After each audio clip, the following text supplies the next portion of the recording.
So yeah, I should kick off. Welcome guys to an Interintellect Super Salon. I'm super excited to be kicking this off. We will be talking about something that Visa and I titled Home on the Internet.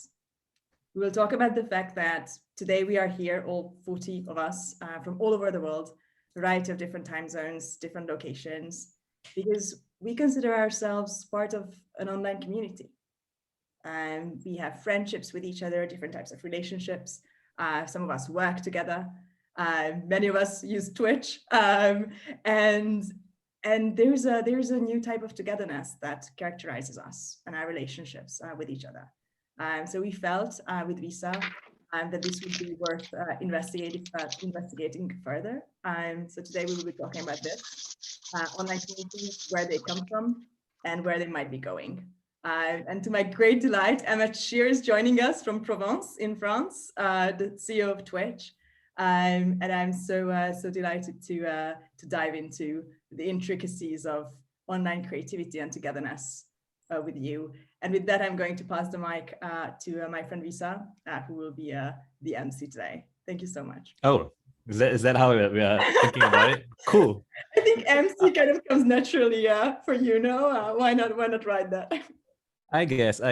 So hi, Emmett. I was hoping that in this conversation we could, I'm sure you've gotten tired of receiving all the interviews about technical stuff and money stuff and all that businessy stuff, and I was hoping to kind of get back to like very fundamental experience. And so I would start by asking you about your earliest experiences with internet community, with forums, or I don't want to color how you would tell your story, but like, how did it all start for you?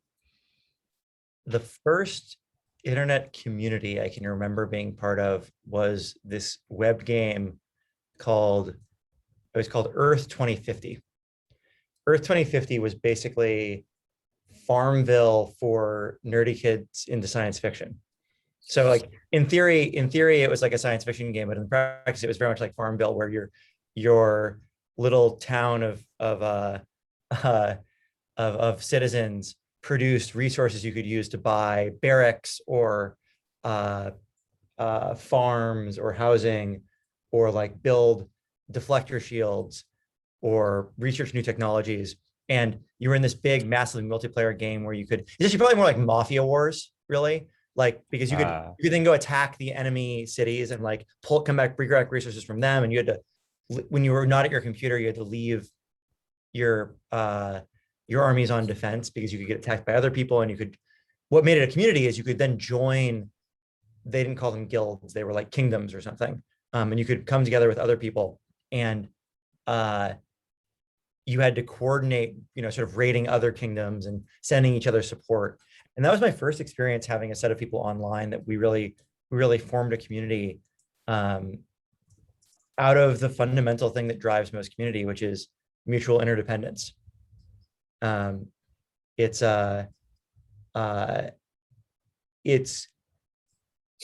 the fundamental truth about humans that we like our convenience and we like to be separate.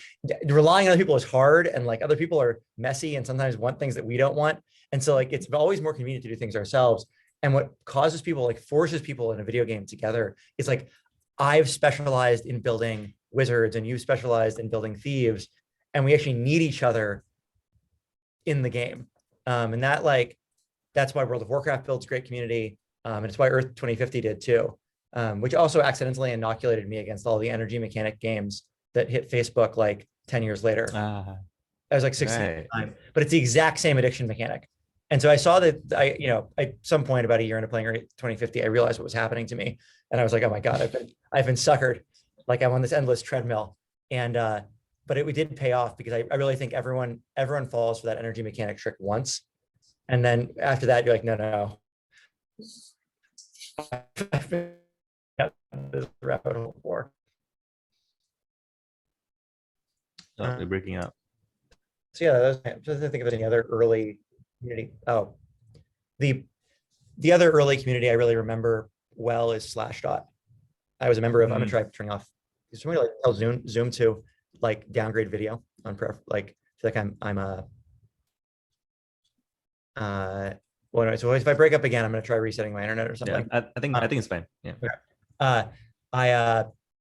The other community I was part of, which was more of a traditional discussion community, was Slashdot. And I wrote some comments, not a ton. It was mostly a lurker because I was like, I don't know, I was 14. I didn't, all these people online actually knew about programming. They actually they knew what they were talking about. And I felt like I didn't know anything yet, which was true. I didn't at 14 know. I didn't have much to contribute. I was mostly consuming, but it felt like a real community. It was like, there was a vibe of people, and I learned the in jokes, and I could connect to someone who was also from a community, from that community instantly, because I knew what Slashdot was about. Right.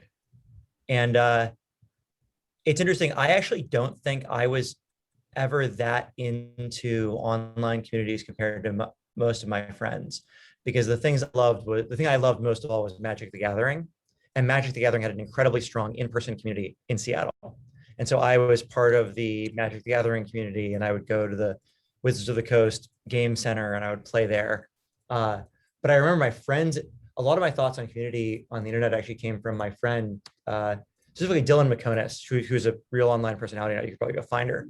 She's a cartoonist, and she really had this very deep online community that was this huge part of her life. And I remember hearing about that and really noting to myself, oh, wow, these online communities for some people are like bigger than their in-person community, which has never been true for me. But even though I love online community, I've always had this very deep in-person community that I've been lucky to have. But from very early on, I saw other people where my vacation home has always been on the internet. My weekend home has always been on the internet. I don't guess I go on the weekend, but you get the idea. Whereas I feel like I've always seen people who had their primary home on the internet and their secondary home was in person. I love this, by the way. This is such a great way of putting it. Like, is your weekend home on the internet, or is it your primary residence? If you're declaring your taxes, like what are you going to, which address you're giving? And also, like, you think about like Coinbase filing and stuff like that, where, at some point it actually becomes impossible to have a physical address. This is so interesting. We were talking today with Visa about how, private fascinations that often have nothing to do with either online or community build into the kind of online community that you build, right? And I remember, way before I was in tech, at British Library, Jack Dorsey was talking about the origins of Twitter. Like, where would I listen to Jack Dorsey, in the British Library? That says a lot about like where I come from. And he was talking about just like a childhood obsession with maps. And then the dispatch system, where the map becomes dynamic and interactive, right? How ambulances were dispatched around New York City, for instance, before that became fully digitalized. And then you kind of see how, why is it that when you're on Twitter, or when I am on Twitter, right, I work in all these different time zones, it feels very much like a map, a live dynamic map. I know exactly when certain locations wake up. I know how different, promotional material, content, conversation develops as the earth turns, right? Like literally, the software becomes, meta very, very quickly. And so it's really fascinating to me to hear how, where for you as well, there were so many offline inspirations that, as you talk about it in the TED talk as well, like that, like they are the texture of your current work. Would you feel like there is this patchwork behind how you work today? Yeah, it's interesting. The math metaphor in some ways really resonates for me, because I feel that like that feeling of like, it's like my touch point for that would be the Marauders map from Harry Potter, right? Because that's what the book I grew up reading. But the same concept of this magic thing where I can at any moment know where and what everyone else is doing in any moment. But like, in some ways, it's more the never-ending story than the Marauders map, because unlike maps are fundamentally something you like that is out there that you then use as a lookup to then reaccess the real thing. And the map is not the territory. Whereas the internet is the territory. Like there isn't, when you're on the internet, you're not like, it is like, for me, actually, the Neverending Story is a good metaphor for it, because when you start reading it and suddenly you're actually inside of it, like and if you're not like, and it's real, like what's happening there is what's actually really happening. And so I don't know, I'm split on that, because I think in some ways the map metaphor is it is, that's totally right. And sometimes I use it that way. Like in some ways, I went to this meetup recently with other Twitter people that I met, and that was very much, we're meeting up in person and having dinner together. And I used Twitter as a lookup to find that thing in the real world. But then sometimes, so for this, I use the internet as a lookup to be more on the internet, for more internet forever. And it's just more internet, indefinitely. I mean, there's no online, offline anymore, right? Like, first of all, everything that happens offline is organized or prompted by something that happened online. And if something happens to you offline, you want to document it online, right? Like this dichotomy is completely gone. And it's interesting that you mentioned the Neverending Story, which I often think about with regard to the House of the 10,000 Doors, when you always have to choose, otherwise you can't make it out of the house. But also that it has this concept of negative space, right? It's literally the nothing is spreading in the book, like cancer. And that the antidote or the anti-polarity for online is not offline, it's nothing. Mm-hmm. Like you can fall off the map, and it's better to not do that. It's good to be connected in the map. Yeah, I mean, I think one of the interesting things that's happened that I think is the reason why you see more and more community arising online now, and real community as opposed to connection. Like there's a whole wave of social media that was about connection. Facebook is probably the most obvious. That's about staying in contact, keeping a connection going with people, and maintaining connections to others. Whereas Reddit, I view as sort of the vanguard of, it's about joining a community and being part of that community and being a member. And the fundamental connection is membership rather than connection. Whereas Twitter is this fascinating, like hybrid chimera that's both of those, and neither of them exactly right. But somehow that's where the real action's happening in a lot of ways, which is very strange to me. That like Twitter is something about, I don't understand Twitter yet. I wish I did. I feel like somebody at some point is going to like be able to slice up the social media and give you a real ontology of it, the way that Darwin gave us a real ontology of like how animals are connected. And like right now I'm looking at like, well, this thing has a duck, the platypus has a duck bill and the birds have a duck bill. So probably the platypus and the bird are like similar, but like maybe not, right? Eugene Y, status as a service. He kind of like created this grid of all the different social media platforms. Is that? But like we're still in the rock classification phase, where people go around like identifying like, well, this has this trait in common with this thing, and I can label these things, but I don't. There's a deeper level of understanding. Like the periodic table is a great example of that. We collected all the elements, we labeled them, we noticed these ones all go in this column. But then there was this moment of like, oh, but that's because of this fundamental truth about like quantum mechanics that tells you how the periodic table works. And I love this. We need the Darwin. Actually, Visa is writing a book about Twitter, so maybe. Yeah, I hope you answer. I want to tie this back to the previous topic because I want to hear what you think about actually how Twitter manages to bridge those worlds and how that works. But you've got with the rise of what's driving this, like why the community ones are getting better and better, and why actually I think Instagram and Facebook are starting to suffer a little bit as connection-oriented networks is when you live your life mostly offline and your summer home is on the internet, keeping in contact with the real thing, with the person from the real thing is really important. So LinkedIn, keeping in contact with people from your office, Facebook, keeping in contact with friends and family is the primary importance. But as the world moves on, as your work moves on to the internet, LinkedIn for keeping your internet work contacts. Well, no, my internet work contacts live in the place where I connect with them directly around the work we do. Like if I'm a Twitch streamer and I make my living on Twitch, I don't need to add other streamers on LinkedIn to stay in contact with them. That doesn't make any sense. Like they're already here with me on the internet. I add them, I follow them on the place where I'm working with them. directly. Same thing on Twitter. And so as the whole economy, the whole living situation moves onto the internet, I believe that's going to drive a shift away from connection-oriented networks and towards community-oriented ones.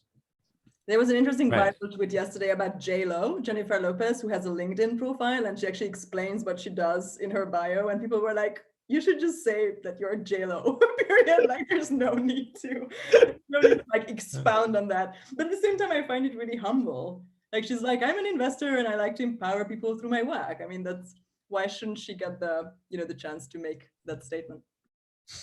Interesting. Emmett, I wasn't expecting to be able to be to give you something that would be useful, but I think I have a perspective that you might find interesting. So I have always been like, the internet has always been my first home, and I live in meat space sort of secondarily. And but it's not out of, I wouldn't say it's out of desperation or necessity. And I have some friends who are like that, like they just have no choice. Whereas for me, I've always just been drawn to it. Like I conceive of the internet as like a hyper library. So when I was a kid, I went to the libraries, discovered books, mind blown, radicalized, like, wow, life is adventure and books and stuff. And then when I discovered the internet, I was like, holy shit, I can write directly to the internet instead of like, so I used to think, I love libraries so much, I love books so much, I will have to figure out how to get a publisher and an editor and go through all that complicated process that I don't understand and I don't know anybody involved.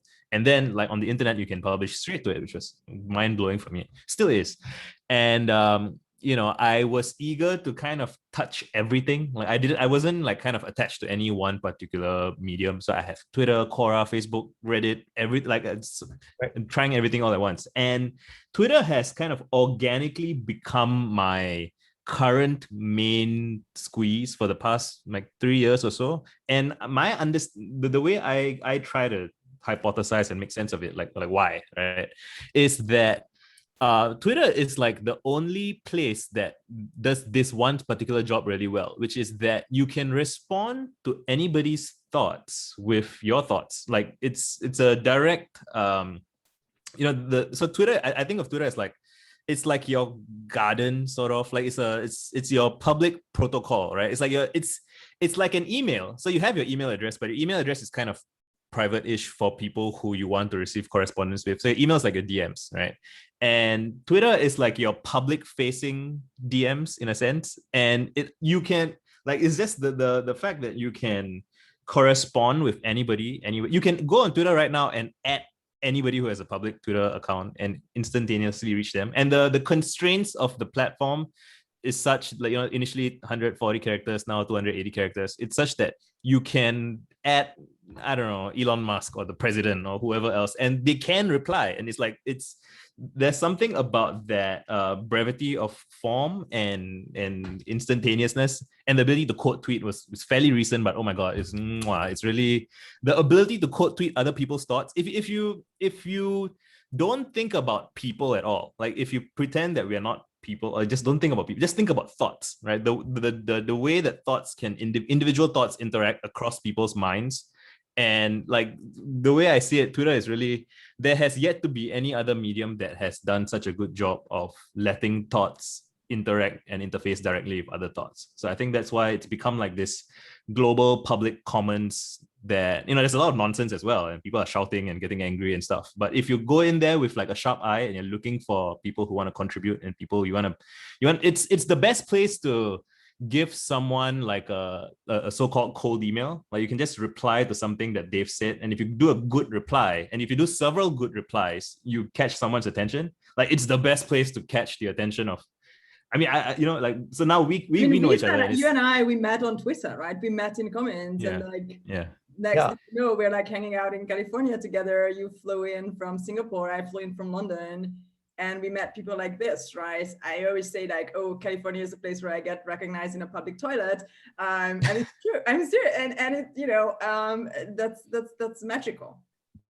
So I agree with I said one thought, which was Eugene Wei's recent post on TikTok. Mm-hmm. TikTok is doing quote tweets are just like the TikTok side-by-side video thing. It's the way to share your thing around someone else's. turning someone else's thoughts into content, which then can be right.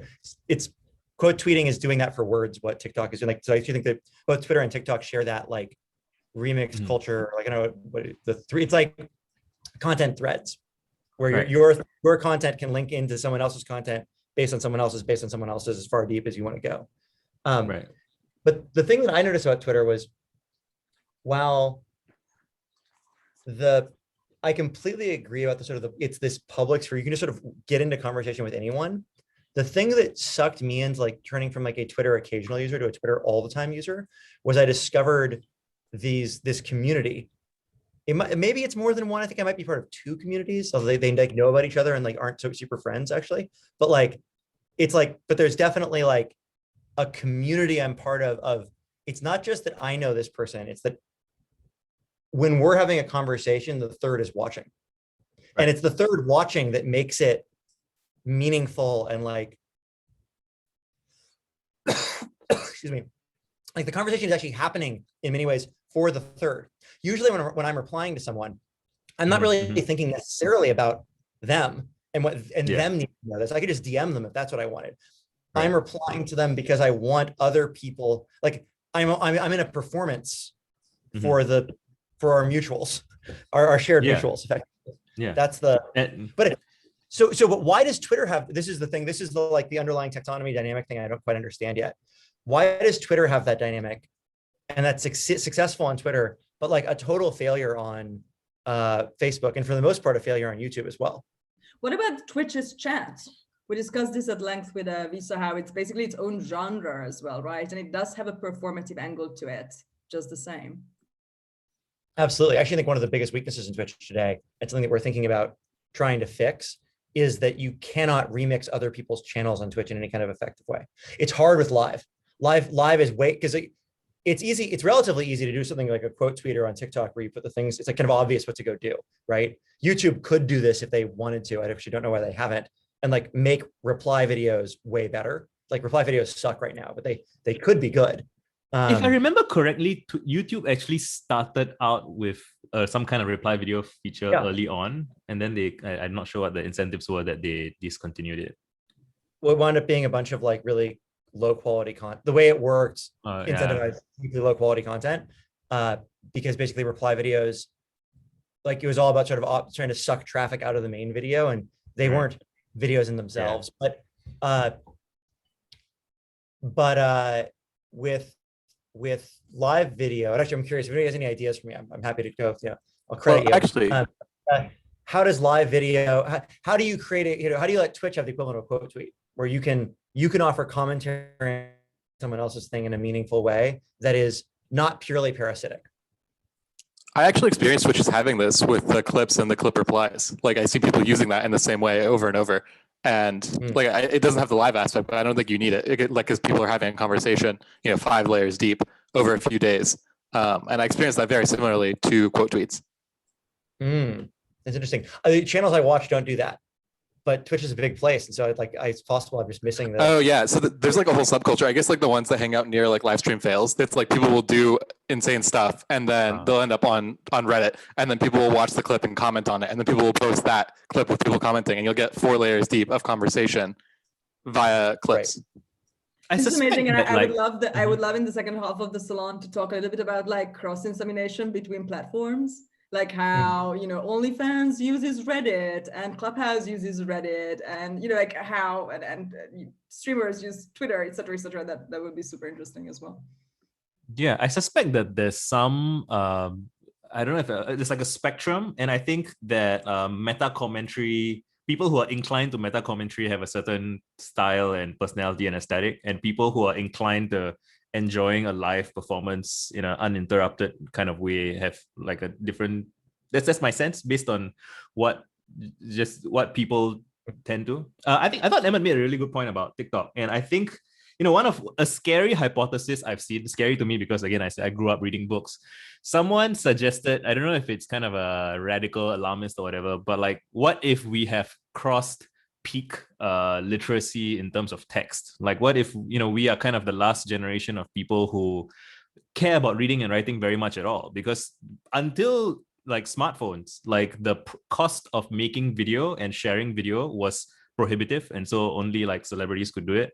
But now every kid like rural farmers in China are making TikToks, and like they don't need like WhatsApp audio. Like people don't really need text as much anymore. I think there will still always be like people who love novels and love introspective, elaborate text, but it does feel like for some of us who are very text heavy, it's not that we love text particularly, it's just that we only had text as an option, and so we specialize in that. Whereas now someone in that position, like so maybe if I was 10 years younger, I would be obsessed about TikTok instead of Twitter, because I would have kind of been onboarded onto that instead, right? And there's more body language, there's more information being communicated. It's conceivable.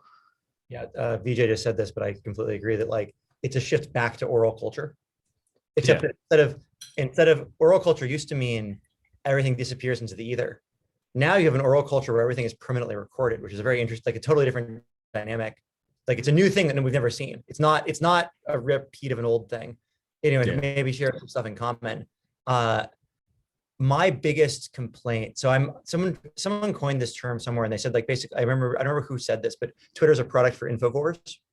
Mm-hmm. Like Twitter is a product for people for whom consuming the maximum rate of information at like maximum volume with maximum amount of interesting nuggets of stuff per minute is like our crack. That is me. I love Twitter for that reason. And I remember that's not my idea. Somebody else wrote that. I wish I could credit them. But like so I hate podcasts. Podcasts are like so annoying to me because they have so much great content in them, but they're so slow. They're so slow. I want you to write the tweet storm instead. Then I can read it at my pace, and I read fast. And then I can cross-link it, and but what TikTok has done, and maybe TikTok points to the future here, and I think it's quite possible, is because it rewards you for making things very pithy and very short, and like really compressing the hell out of the video. I don't find I get bored in TikToks. Like it has sufficient infinite density. I'm not like, no, hurry up, stop, like putzing around. And so I wonder if that's like I could imagine a world where really like, especially with ML getting better, computer vision getting better, computer hearing getting better, so search works properly. I could imagine a world where, you could write it down, but it like, actually it's just better to listen to the networks, the video network is actually better than the text one. Yeah. I saw another interesting thing about how, so people do dance moves and signs on TikTok, and there's this interesting development where it's almost like there's this like sign language that like TikTok native sign language that's being developed, and it's like it borrows heavily from American Sign Language, but it also is like it's people from different languages being able to communicate with each other via TikTok memes, like even like Fortnite dances or whatever, right? Like have you ever seen like a kid from like two different kids from different countries and they don't speak the same language, but one starts doing the Fortnite dance and the other one matches it, and they have that shared understanding. And again, like at the most primitive level, that seems like, okay, it's cute, whatever, right? But like it's conceivable that over 10, 20 years, people develop more and more. It's like a cinematic language, right? Common global TikTok body language. It's something that seems to be plausibly emerging. Like how emojis have evolved meanings well beyond their direct graphic meaning. Let's say I'll be right back. Yeah. Anna, do you have a TikTok?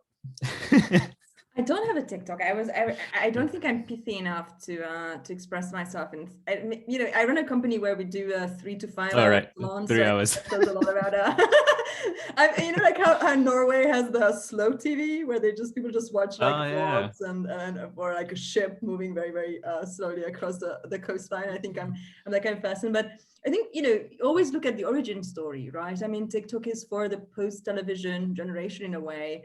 I am more like the post-dictionary generation. I grew up with, just dictionaries in my room, and I would like look up how different words relate to each other.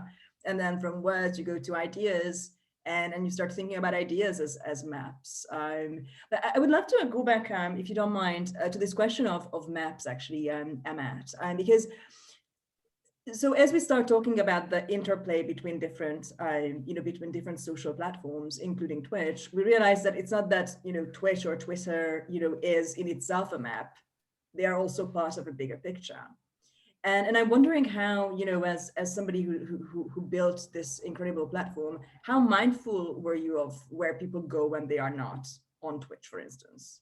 So is there some kind of weird cooperation between platforms that is beyond the competition?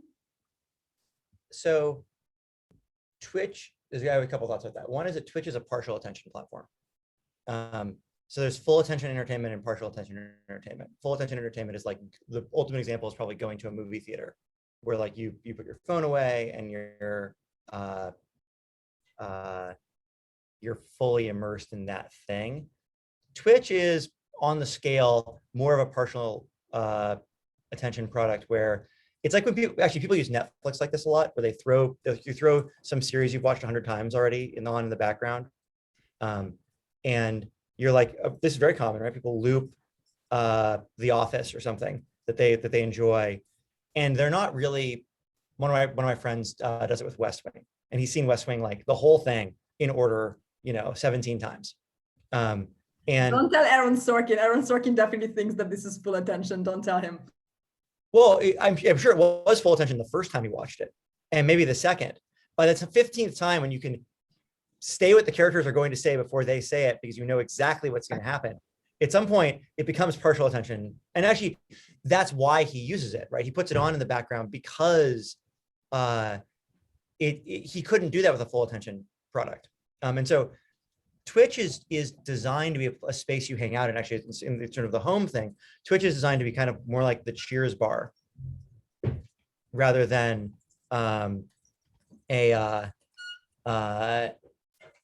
like a movie theater, right? Like there might be it's like a sports bar, right? They might be playing the game, and you might be talking about the game with your friends, but it's not really, that's not the only thing going on. And it would be totally fine to get up and walk away. Like, you have to walk out of the bar for 15 minutes, like a phone call. No one cares.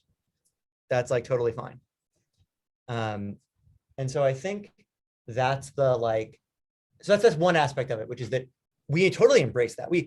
Twitch actually probably wouldn't be successful if you had to just watch Twitch. Like, a lot of Twitch streams are not interesting enough for them to be the only thing you're doing forever, right? Like, and they're not meant to be. They're not trying to like force every second to be like, well, you missed what happened 30 seconds ago. So now the thing happening right now, like, why is he doing that? Are they married now? Like, wait, they have a kid? Like, no. 30 seconds later, it's the same thing that was happening 30 seconds ago, or even 30 minutes ago. And you can drop in and drop out at will. And that's a feature, not a bug. And you guys are aware where people are, like where the other half of their attention is, like, like, oh, these are like heart surgeons performing a 9-hour operation. While watching is, let's slow it down. Lives are at stake. No, I mean, it's way spread out. It's people in school. I presume this is pretty common at other companies, but I only know what happens at Twitch, which is that people have a second monitor up and they have a stream going in the second monitor while they're programming or whatever in the first monitor. That's also quite common. I know that people are on Twitter, they're on Facebook, they're on Instagram, they're on YouTube, they're doing their email. Like, it seems like it's people here could probably tell me what they co-watch Twitch with, but when we've looked into it, it seems very broad, actually. I'd like to know how many people are at internet salons and like talking about like Spinoza and I don't know, like early Baroque, and on the side watching. Just not to call you out or anything, does anyone have a Twitch stream on in the background right now? Like, I'm not mad. I'm just curious. Like, you have one running in the second monitor. I mean, I'm interesting, but I don't think I'm that interesting. I'm going to close my eyes. Okay. Not right now, but I have done it in another salon before. Yeah. Mostly when there's a Valorant match on that I want to watch and see the results of. Totally reasonable. I don't think people are completely capable of having partial attention, right? Like, I wouldn't recommend it if you need to like do super focused creative work, but moving your attention back and forth between like, oh, I'm like checking out what's going on in the game. Oh, I'm back in the conversation. That's reasonable. I saw something going viral on Twitter recently about, so it's a screenshot of parallel play, right? It's just children playing, sitting side by side, each of them drawing on their own, but they're not actually directly involved with each other. And someone quote tweeted that image of that saying, oh, this is my ideal friendship style. And there's like tons and tons of people sharing that. And it's kind of like that, right? It's almost like I think I have sometimes thought of Twitch as like, stream a housemate. Like if my wife is asleep and I'm writing at 3 a.m. and I just want some ambient background noise, like a coffee shop at 3 a.m. Like, yeah, I can do that. And it's great to have as an option. And I definitely watched some Twitch streams with full attention, 100%. Like it's not always used as partial attention. Like especially like I'm watching an esports finals. Like I'm not, that is not on the background. I am watching that. I'm excited. I actually don't want to miss 15 seconds because I don't know what's going to happen. But like when I'm hanging out, like I like Slay the Spire. I watch the streamer Bale Lord. I think he's great. He explains his process a lot. I learned a lot about how to play the game better from him. I don't even play the game really anymore, and I still enjoy watching it to learn how to play it better. And yeah, it's like having a very interesting housemate on in the corner who isn't upset if I just like wander away, because he's very self-sufficient. I want non-existent housemates. They are not like that. Yeah, no, real housemates like are a lot more care and feeding, which is I think one of the reasons why people like Twitch. Less care and feeding per housemate. I kind of want to circle back to what we were talking about earlier about so maps and the never-ending story and the idea of like some people, and so I want to take those ideas and I want to lay them out against there's like a bell curve of how how aware people are of how the reality of the internet is so I don't know if I'm getting that across properly. It's just so everyone who is on this Zoom call right now, like we are all kind of ahead of the curve in a sense because we set aside 3 hours to talk to a bunch of internet strangers. Like we have, like, it's a decision that, I mean, I'm sure all of you can think of at least somebody in your life who would be wondering like, why are you doing this? Like, why are you sitting down and talking to strangers for 3 hours? And it's like, again, it's like in a way we are all sort of biased because again, like, so Emmett does Twitch, I'm a Twitter fiend, Anna does II, and it's like we are all we are already sold. We don't need to be sold on this idea that there's interesting, meaningful stuff happening. But like if you zoom all the way out, it's like there's still a lot of the world that is coming around to this idea that there's all this potential and possibility. And where I kind of want to, what I'm curious to hear about from Emmett especially, is that how will new people relating to each other in new ways inform new ways of imagining coordination and collaboration. So and that would eventually have implications on like governance, education, right? It's just like when more and more people are, I wouldn't even say sold on the idea, right? Because there's no, it's a soft gradient. It's not like you don't believe and then now you're a believer. It's just like it starts with you're watching a Twitch stream and the next thing you know, you're subscribed and you're showing up every day, and then now you have this ambient group of 3,000 people that you think of as a kind of family, and then maybe when you're traveling across state you visit the other fans of the same channel, and then like how does that, where's that going? Emmett, what do you think? I mean, there's obviously going to be more of it, right? Like the one clear thing is that there's going to be more of it, right? Like there's some people, the products we're doing are getting better at making that happen, and people really want this deeply. And so, technology gives people what they want. Eventually people start to, we're going to develop more and more of that ability to, like, you have this sort of ambient network thing that is your interest network or your community network that's orthogonal to the in-person ones that you've been, everyone's had for a long time.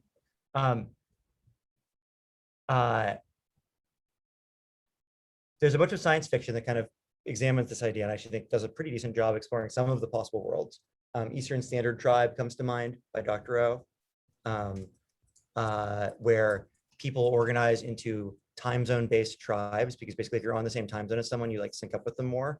I actually think this has been proven false by the internet, but it's kind of a fun idea anyways. And those tribes then effectively go to war with each other. So Eastern Standard Tribe is at war with Pacific Standard Tribe, is at war with like GMT time. Like secret subliminal war, like, you know, the officially the society is still going on the surface.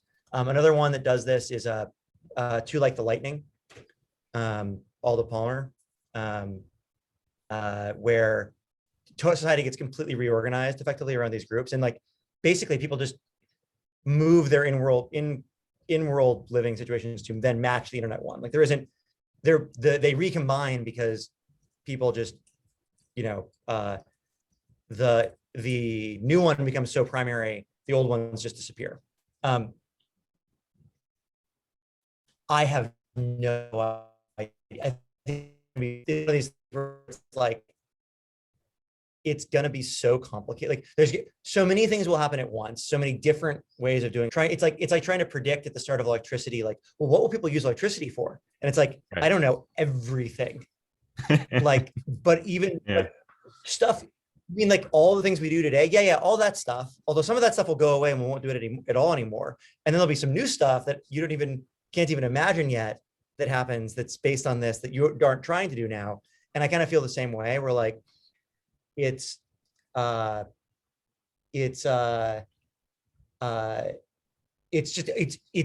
big that you can't coherently talk about it as a thing that's going to happen. Right. Let me give one example of a place where like a specific thing I think will happen that I'm fairly certain is going to become a thing over time, which is Burning Man / LARPing / Ren Fair as a full-time thing. So I think what's going to happen is Burning Man is this like 1 week a year where people create this artificial society. But the number of people interested in participating in that kind of artificial society with its own new aesthetic, its own new social mores, its ways of being keeps going up. And the amount of resources they're willing to put into it keeps going up. And the number of, and so at some point, someone's going to be able to pull together the critical mass of people to like make, it won't be Burning Man per se, but you could imagine, I think Burning Man's the easiest thing to imagine, to make Burning Man, and maybe it's not, everyone can't live there full time. It's their primary home. And they might leave to go out into the world to forage to get resources, but like, that's where for those people, that's where they're LARPing. They put on the outside world clothing to go do their programming contracting job for 3 months to bring back money for the village. But like, that's not, I live in this other world. And I think that's an example of a way in which I'm quite confident that will happen. That will be a thing that is going to be. And like in many different forms too. Like it might be like Burning Man, but it might be also like trad living. I could see the, Stepford Wives, Celebration Florida, trad commune coming together that way also. Like, I don't think there's necessarily like, could go in any direction. Yeah, I remember once. So in Singapore, if you're a citizen, you can go to the parliament when they have like their parliamentary seatings. And I remember going there with my wife once to observe. And like the whole time I was like, I mean, this is cool, but it's so slow. Where's the chat, right? where's the chat? Like, it's like, where's the links? Where's the, this meeting could have been an email, and then it's like, so yeah, there's reasons why we do Parliament the way we do it. It's tradition and it's hundreds of years old. But it does suggest that there will be new, so while Parliament is going on in its old-fashioned way, other people have found new ways of coordinating. And there will be benefits to superior coordination. You can move faster, even if you have less resources, right? You can deploy those resources more efficiently, and that will, something interesting will come out of it. Anna, what do you think? Thanks so much. I was thinking like, maybe the whole of America is like founded on LARPing. Like people want to be like, we want to live differently, and let's go somewhere where we can first maybe play act that thing. It would be interesting to kind of trace back different countries' history from that perspective. So a couple of points. One is Monica L. Smith has a fantastic book called The First 6,000 Years, which she wrote about cities. And, we often joke that, Interintellect and other online communities that are, basically like economic units are a little bit like online city-states, right? And Monica L. Smith has this really interesting point in her book that cities started as festival places right? So people did not live in cities, but there were religious or spiritual festivals where people came together to trade, to find mates, and to just like probably get really drunk and have a lot of fun with each other, right? See new faces. And in her theoretical framework, the city as a unit is ongoing festivity.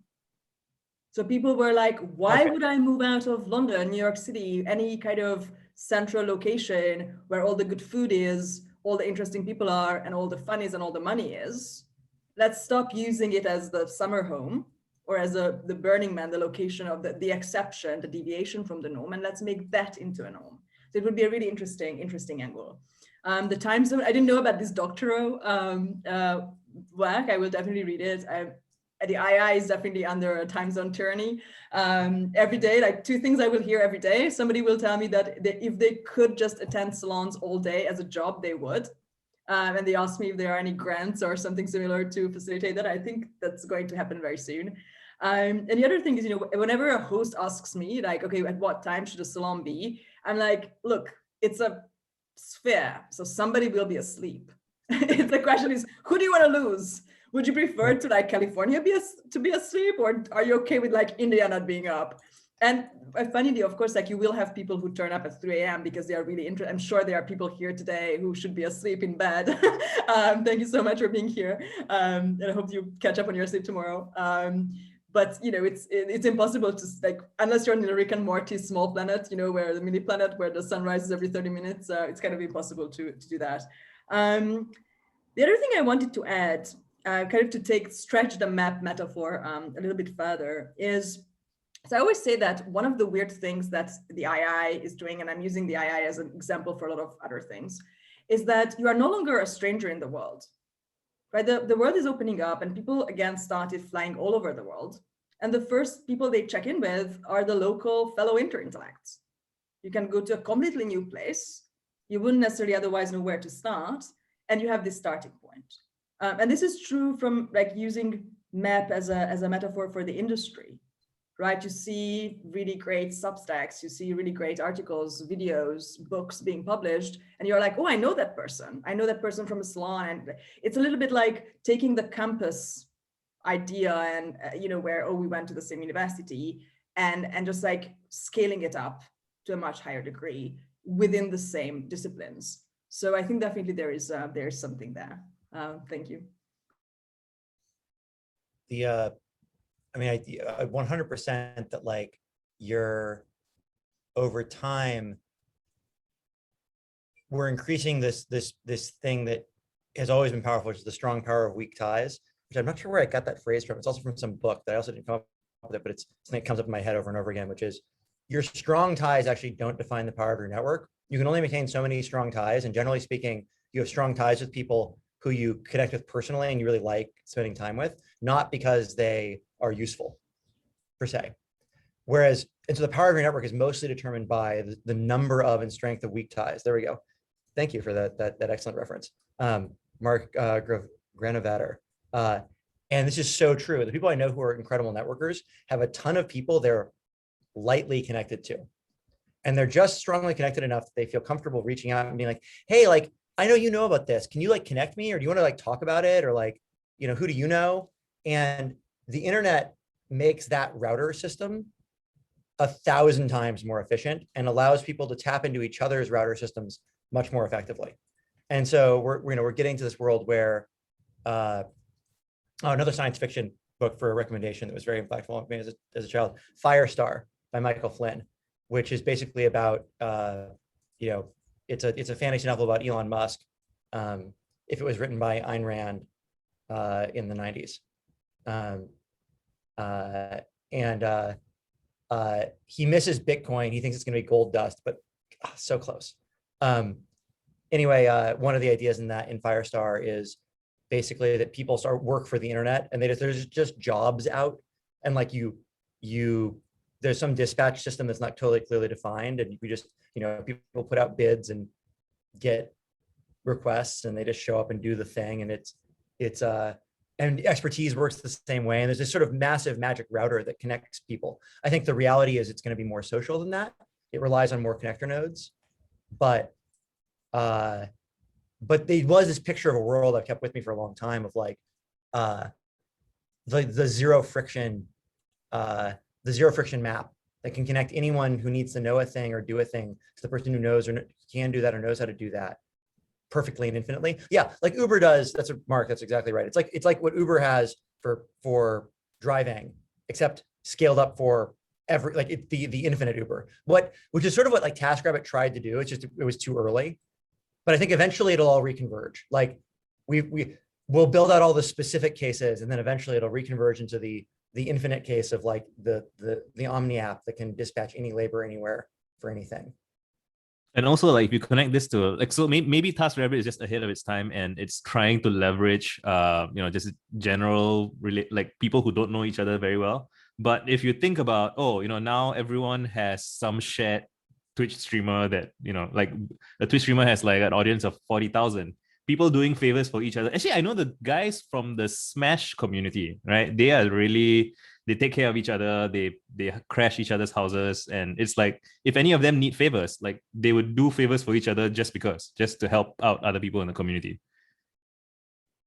There's a lot of favors that are non-fungible favors because I'll let someone from the community crash in my house on my couch because we have a trust relationship, which I would not do with someone who wasn't from the community for almost any amount of money. Certainly not any amount of money that would be reasonable. Go buy a hotel, right? Like I'm not in the business of selling that, but like, and so I think there's room for this. It's actually very disappointing to me. I don't think the crypto community has caught on to this yet, but like we really do need new currencies, but the currencies need to be, they're not about replacing money. Money does what money does very effectively. We don't really, maybe you could marginally improve it, but I don't find that dollars fail me at the things that dollars are good at very often.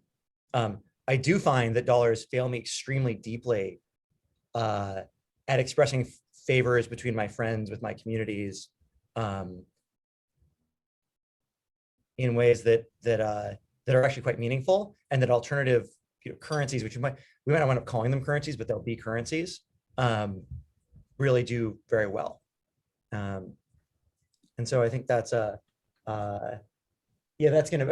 that's obviously going to be a thing, right? The internet's going to be this incredible map router thing that just keeps getting smarter.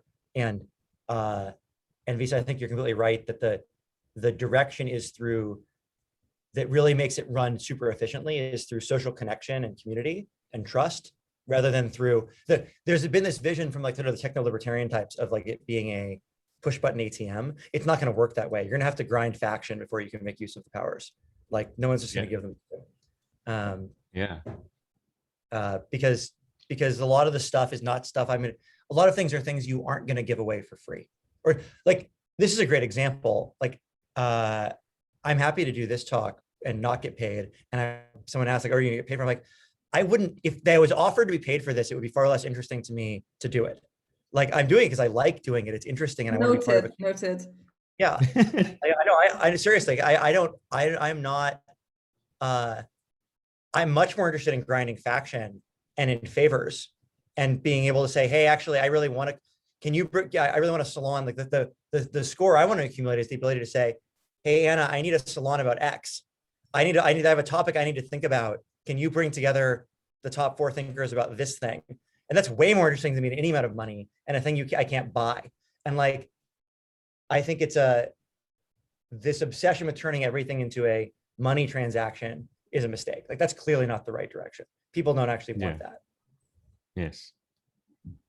I really like this. I love that you didn't want to get paid. That's music to my ears. No, I'm joking. We love that our hosts make a lot of money on Interact, and we are very grateful when they do. Well, I actually don't.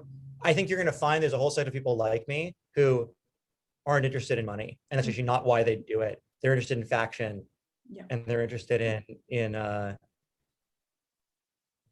in favors in kind, effectively. Of I'm here to share things I know about and think about, but I'm mostly what I want to be paid in is things other people are thinking about. It's like why I don't get paid to participate in Twitter, and I don't think I ever will be. That's fine with me. And then you have people who would pay to post, right? Question that Yajer asked earlier that I got my first half point out, and he asked me about the second half, and I wanted to get back to it because I think it's an interesting question, which is, do I think about Twitch? How do I think about Twitch in relation to other social media platforms and social media services? And so I said the thing about partial attention, which is absolutely true, that like, that's a part of like, that's one main way I think about it, which is that it's not actually competitive 100% for time. But the other thing I think about it is like we ask people, where did you find out about the Twitch streamer you love? And their answers are historically have been, I watch their videos on YouTube, or increasingly I see their video on TikTok. And then occasionally like I follow them on Twitter or Instagram or whatever. Like Twitch is a discovery engine. Like people do come to Twitch to find streamers, but it's still the minority way. Like we only supply 30% of the discovery, right? Like the super majority of people finding other streamers is through the non-live content they put out there that sort of gets you a sense of their best hits. That's extremely effective still to this day. And like that, and that's, I think that's, if you think about social media, it kind of exists in this big web, and you have stuff at the very top, like Google search is probably at the very, very top. Nothing really feeds into Google search. It's like a place people start. And then you have things like Twitch, which are pretty close to the bottom. Like Twitch is not generally the place you go to discover downstream things of that. Like people move people to Twitch because it's a good place. They can it's a place to garden their community, their core community, to make money. Is that a design choice, or is that a consequence of other choices? Sorry, guys, I'm going to interrupt for a moment, because the next point I want to make was based on the questions in DMs. Raise your hand, please. We are entering the part of the conversation, closing the first hour, when a lot of you have questions, and we will get to you. Is that okay? So go to reactions, raise your hand. You're very welcome, Nathan. Sorry, Nathaniel, to ask the question, but just for everybody else. Sorry, I've been trying to interject this for a while, so that's why I interrupted. Sorry about it. Please, Nathaniel, take the floor. It is a downstream. Consequence of a decision we made very early, which is to serve streamers as our primary customer rather than viewers. We in the beginning, especially, you have to choose who's the most important customer to us. Who are we going to really focus on? We chose streamers for a bunch of reasons I could get into, but like it's not super important.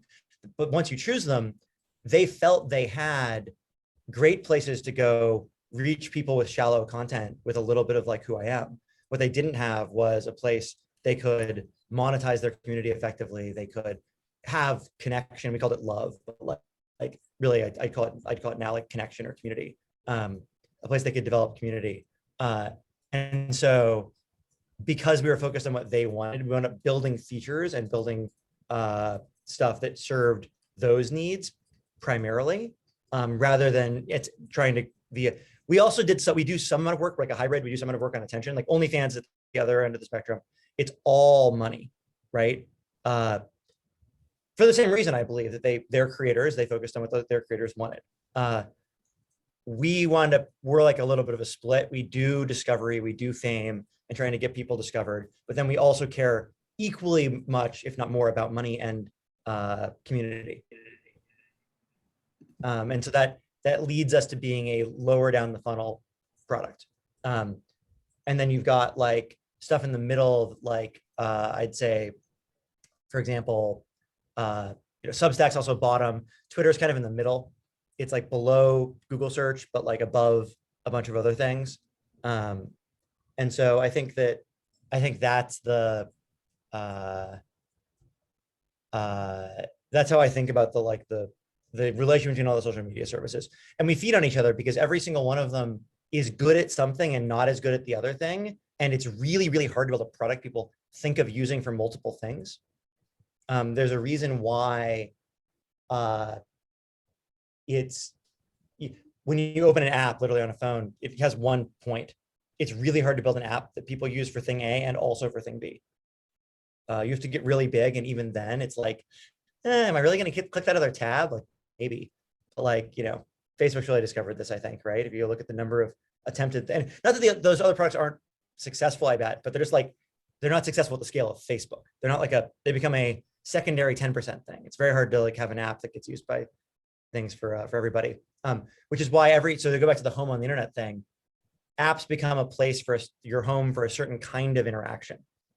But almost everyone who's serious about living on the internet lives across lots of the apps. Like one of those apps might be the front door of your house, like the main entertaining area, but you have the kitchen and the bedroom and the laundry room, whatever, like you need, and the backyard, like you need all of the rooms. And every time someone, the way I think of it is like when someone launches a new social media platform, is they're offering you the ability to add a new room to your house, your internet house. That offers a new kind of, hey, you have a movie theater in your internet house now. You can have a cafe. And like that's sort of what's happening as new services come to life. Do some interactions crowd out other types? Historically, there's been so much surplus attention. This is a great essay, Clay Shirky, The Cognitive Surplus. Everyone should read it. It's amazing. It's like one of the best essays on what's happening on the internet. And it's like old now and it's still super relevant. There's so much, if you look at the amount of television that's watched every day, and just every day, it's enough attention to rewrite all of Wikipedia like 50 times. All of the labor that's ever gone into writing Wikipedia is like 2% of the attention that goes into it, television in one day. I don't know if that was, I'm getting maybe the numbers quite not exactly right, but like there's so much attention to go around. There's such ridiculous surplus of attention, and most people are not contributing in any significant way at all. Most people are not consuming optimally and not contributing optimally, that when you build a new thing that unlocks some number of new people to be successful at creating some new thing, yes, you steal some previous number of creators, but mostly you unlock new people to be creative. And so if you look at it, right, the new most successful TikTokers were not the most successful YouTubers before them or the most successful Twitter posters or most successful Instagrammers. They're a new set of people who are very successful. And that pattern seems to be continuing. There doesn't seem to be a limit right now. That's not true, of course. There is a limit. There's absolutely a limit. When we finish cannibalizing all of the low quality attention being sucked up by low value activities, it'll be like when it's like when the Industrial Revolution, I'm just repeating the Clay Shirky thing, but it's worth sharing, I guess. When the Industrial Revolution happened at first, it was like, surely these machines will put us all out of work. There's only so much work that needs to get done. But what it turned out was the appetite for more stuff was a lot bigger than anybody realized. And so but actually it's not infinitely true. We now have enough stuff. Like there isn't a need to produce more clothing. We produce enough clothing for every human being on the planet, and like to a first order of magnitude anyway. And producing more is like irrelevant and actually probably wasteful and pointless. There is a point where you saturate the need. It just tends to be so much higher than anybody anticipates that you can treat it as if it's infinite for now. And so like, sure, in 100 years, will we have saturated the cognitive surplus and like developing a new form will replace an old one? Yeah, probably. I'm just like, it's just, that's someone else's problem, probably not mine.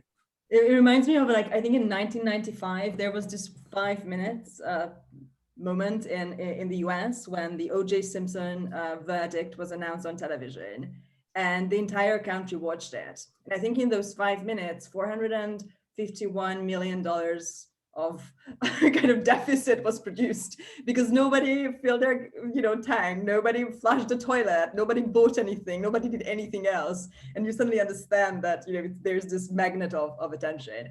But I think, so to go back to the Granovetter idea, to the weak ties theory idea, I think it's very closely related to the idea of discovery and where information is stored as well. But in network theory, we know that weak ties are optimal for information sharing.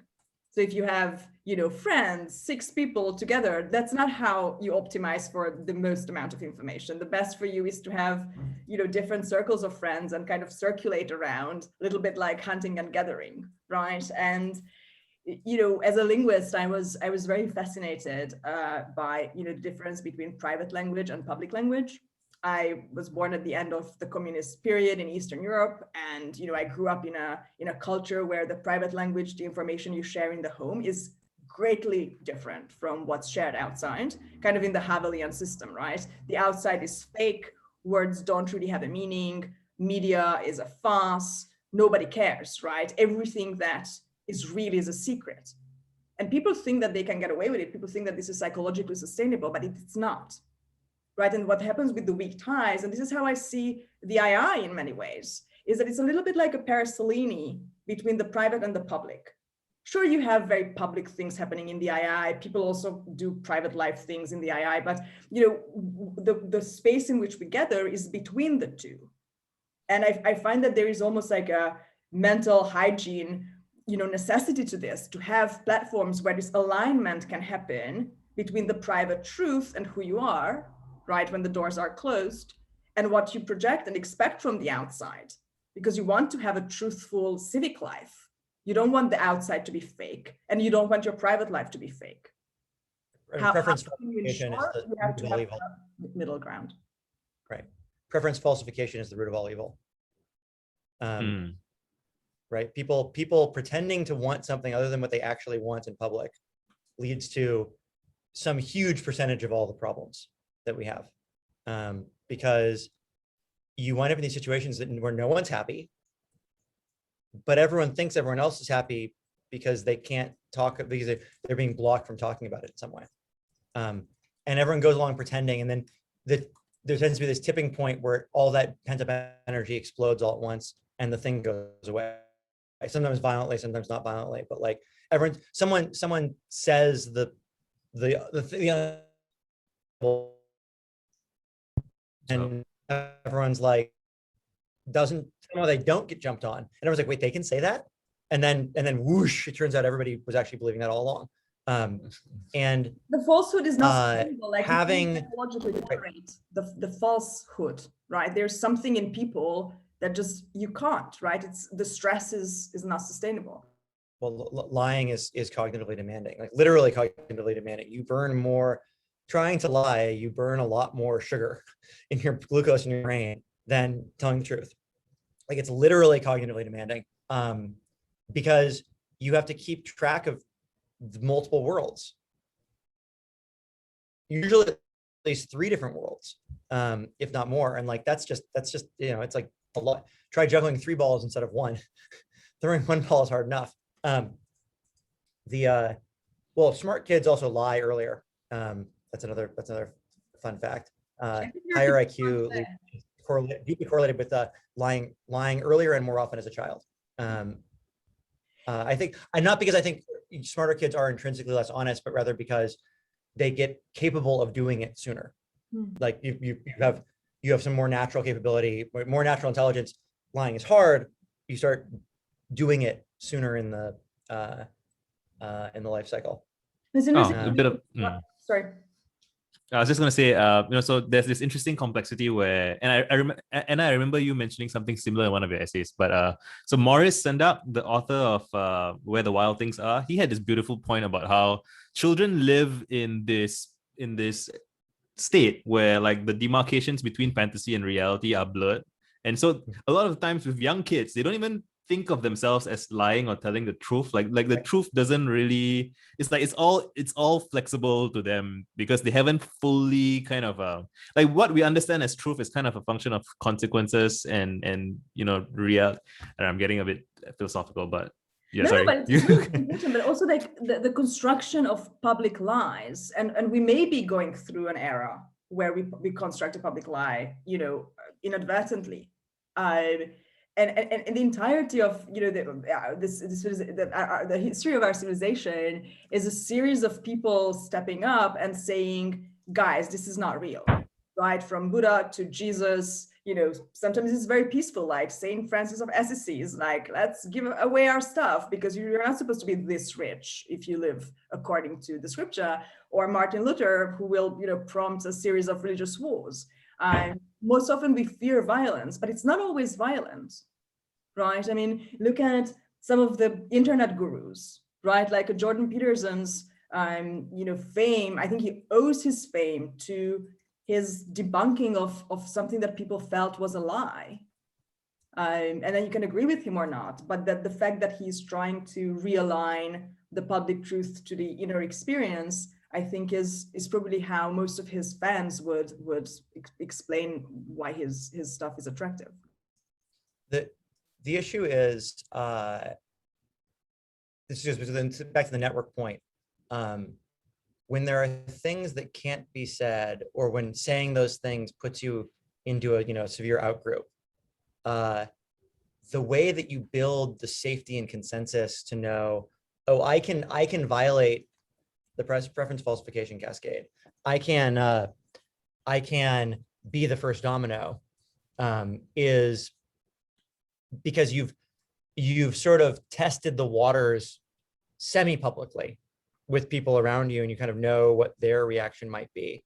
And so I think that the rise of, most people I know have a group chat, often more than one.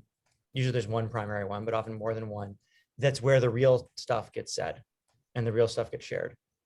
Twitter is the DMs, right? That there used to be this kind of motto circulating that real Twitter is the DMs. Right. No, I think that's where people, it's very limited because it lacks the thing that Visa was pointing out very earlier with Twitter. It's super important, which is anyone can join any conversation. Like that thing that is so magical about the public sphere is gone. But the way that it interacts with the other things is it's important to have both. It's important to have that public sphere and then also the private sphere, blocking it, connecting it. And I think you're right. And I think I see what you're saying with the map thing now, which is that private map is becoming more joinable and legible via the public space. Like it used to be the way you'd get it, you went to school with them or something, and that's how you're in the private space. And now maybe you went to an intellectual salon, or you're mutuals on Twitter, and that's enough to get into the semi-private space. Someone has their hand up. Oh yeah, I just wanted to chime in with something that's interesting is that the strength of signal needed to get into that semi-private space isn't actually very strong. Visa talks about this well. It's like you need good reply game. It's just like you need to be filtered for like, are you going to ruin the conversation? Are you going to be really inappropriate? Or like, are you going to be able to contribute? That's not really a high bar, but it creates kind of a smaller sphere where a lot of discourse happens. I think that's actually part of the reason for the rise of the podcast being so popular, which is that they're harder to quote tweet. They're harder to take. If you say something that's slightly controversial, it's much harder to take it out of context. Like it can be done, but it's like more of a pain in the ass. And so you're less in fear of being internet mobbed. Just really quickly, it's a funny thing I've noticed though. I've noticed that people who build their audiences via podcasts and YouTube videos where they have so much control over having an hour or 2 hours to, contextualize something, when they build an audience that way and then they come to Twitter and they post a stray thought, they are like way likelier to get smashed. Like if any of you remember that guy who was Bean Dad, the guy who wrote a thread about like getting his daughter to open a can of beans. Like he used his podcast voice, which is very dramatic and whatever, but like in plain text, he sounded like a sociopath. And it's just really funny to me how I would almost like, if anybody is like a Twitch streamer or a YouTuber and they like have a large audience and they want to start posting on Twitter, I would like sit them down and like get them to like there's like a cautionary element there because they have all this charisma, right? And so they can be very flamboyant or sarcastic or whatever it is that they have their personal style, and then their audience relates to that and understands that and reads their tweets in that voice. But then when the context collapses, right, and it hits the mainstream Twitter or like angry Twitter, like then you're so screwed. And like you have to grow up in the trenches of Twitter and Reddit and everywhere else where every single one of your utterances gets dismantled and you get used to that and you work with it. Either that or you have to be one of those people, those rare people who just like seemingly have like infinite capacity to absorb other people being angry and crazy at them. Mm-hmm. Like I was thinking of Ayala Girl's like, I don't know if that's if I'm pronouncing her name right, but Ella. She just keeps doing it. Like, I guess knowing that that's what's going to happen. And I'm sure she knows that when she's doing it, like, this is one of the things that could blow up, but does it anyway. Right. And I think that some people are just like willing to like, oh, I'm just gonna bite that bullet. But I mean, do you know but it's do you know her hard. It's rough. backstory? I do. It's really important what was in the chat, that she can't be fired, right? And maybe we underestimate the fact that during the pandemic, so many people have quit their jobs, right? Like there's been this kind of exodus job-wise, and maybe a lot of people who are becoming self-employed and not being worried of being, you know, kicked out of jobs now will be tweeting much more truthfully. It's partially the jobs, but I mean, I don't even, I guess I technically could be fired, but like I don't live my life in fear of it. We'll save you, don't worry. And I guess I just like, I find it deeply unpleasant to have my Twitter replies blown up with people who are like very angry and unreasonable. I don't want that. And so I try not to say things that are going to like cause that to happen. I mean, but I'm sure your baseline, you're even when you're not doing anything, you must be getting some angry mentions for unrelated. Oh, yeah, I get, you know, we're just extremely angry about something. Yeah. Usually about a moderation decision we've made. That's actually that's Right. 90%.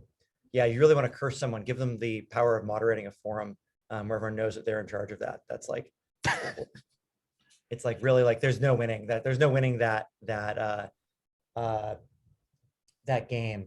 Like people are going to be mad at you. I mean, it doesn't, I think, mean you can't do a good job. I'm really proud of the work the team's done. I think we've come a long way. We've gotten, you know, Twitch moderation's just improved a ton over the past 3 years. Maybe it's the equivalent of the time zones. Like you can't, somebody will be asleep, somebody will be pissed off. Like it's somebody's gonna be angry. Yes, totally. Yeah, I think I've talked about with Anna before, and I mean, so Emmett, you definitely deal with this way more. It's just and my ex-boss used to talk about this as well. It's like when you want to make something good, like that involves other people, it's like you can make the best possible decisions available to you and do what is best for the vast majority of most people. And that should be your happiest day.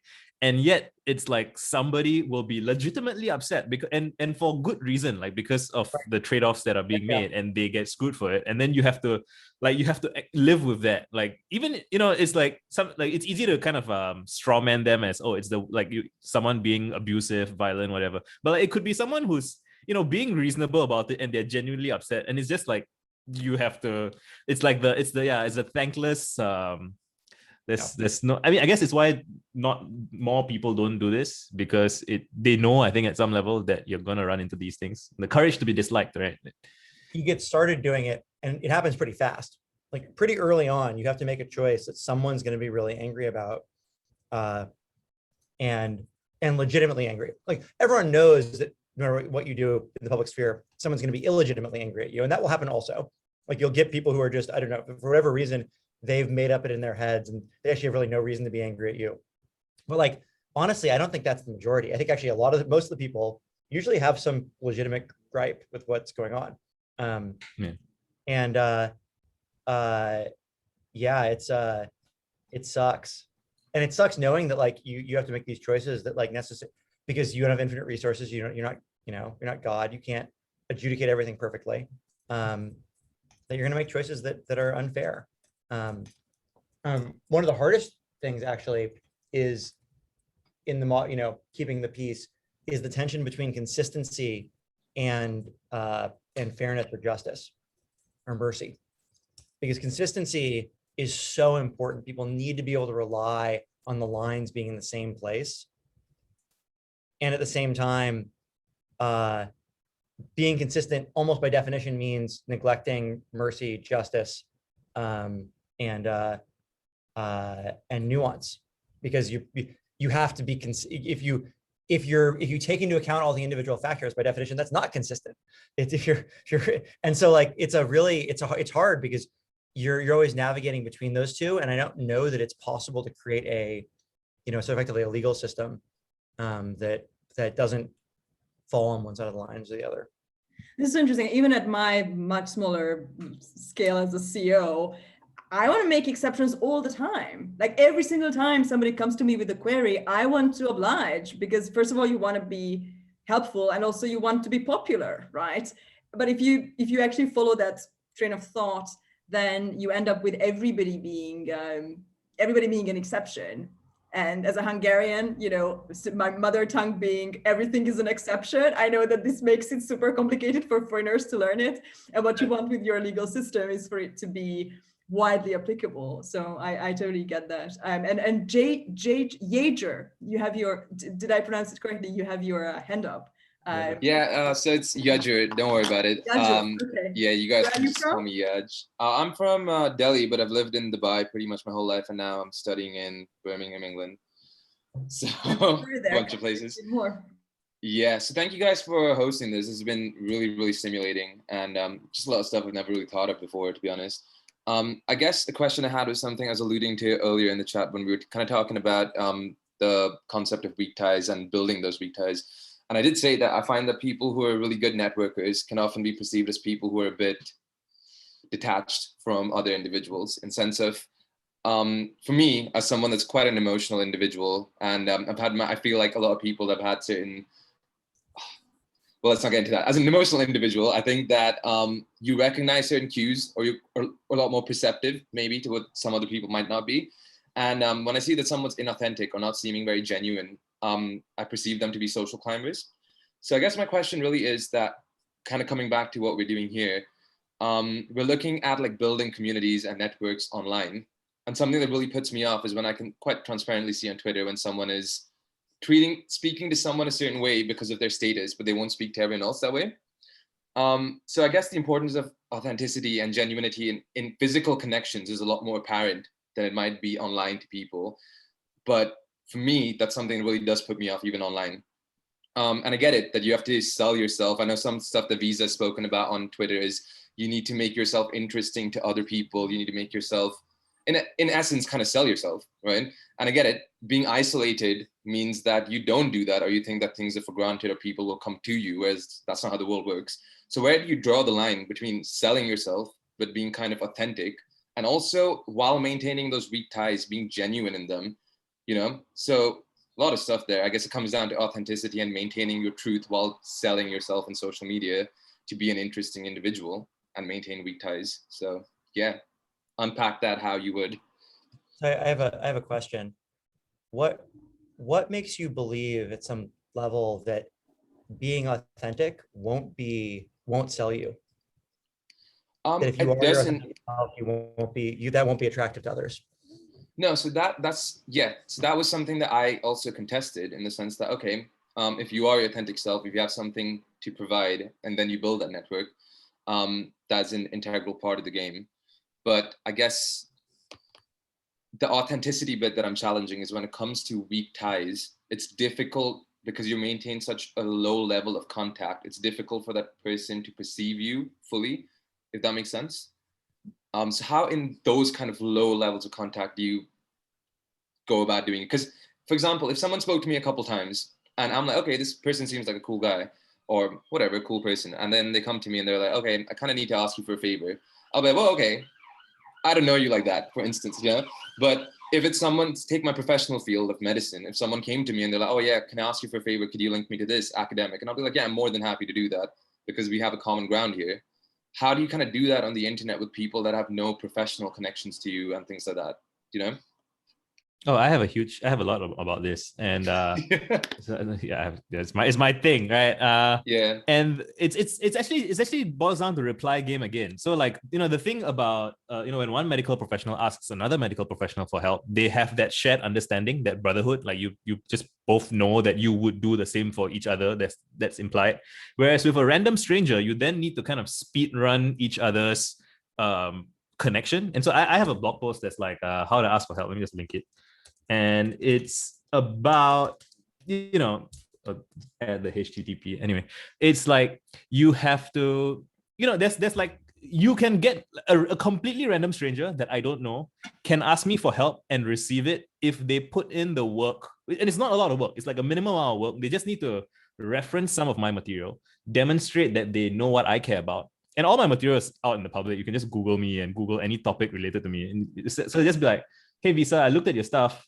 I had this thought about this thing. I wondered what you would think about that. And like, it's like that 2 or 3 details that builds that shared understanding. And then I would be happy to help. And the interesting thing for me to reflect on is that I almost have no say in the matter here. like it's if that person demonstrates that we have a shared understanding, I feel obliged to help independent of my conscious thought. Whereas if the person is asking for help and pleading and being very emotional and all that, but I don't feel like I have a shared understanding, like a part of me wants to help, but a part of me can't. Like it's almost, it's out of my hands almost. And so one way I try to help people is by sharing that blog post with them, so that if they want to ask me for help, like help me help you, right? Like talk in my language, help me unlock my resources or whatever. Anna, any thoughts? Or Emmett, any thoughts? First of all, I love this piece by Twitch co-founder, just interviewed co-founder Michael. He's incredible. I love this. I'm thinking also of like, you know, this idea of like, help your manager manage you.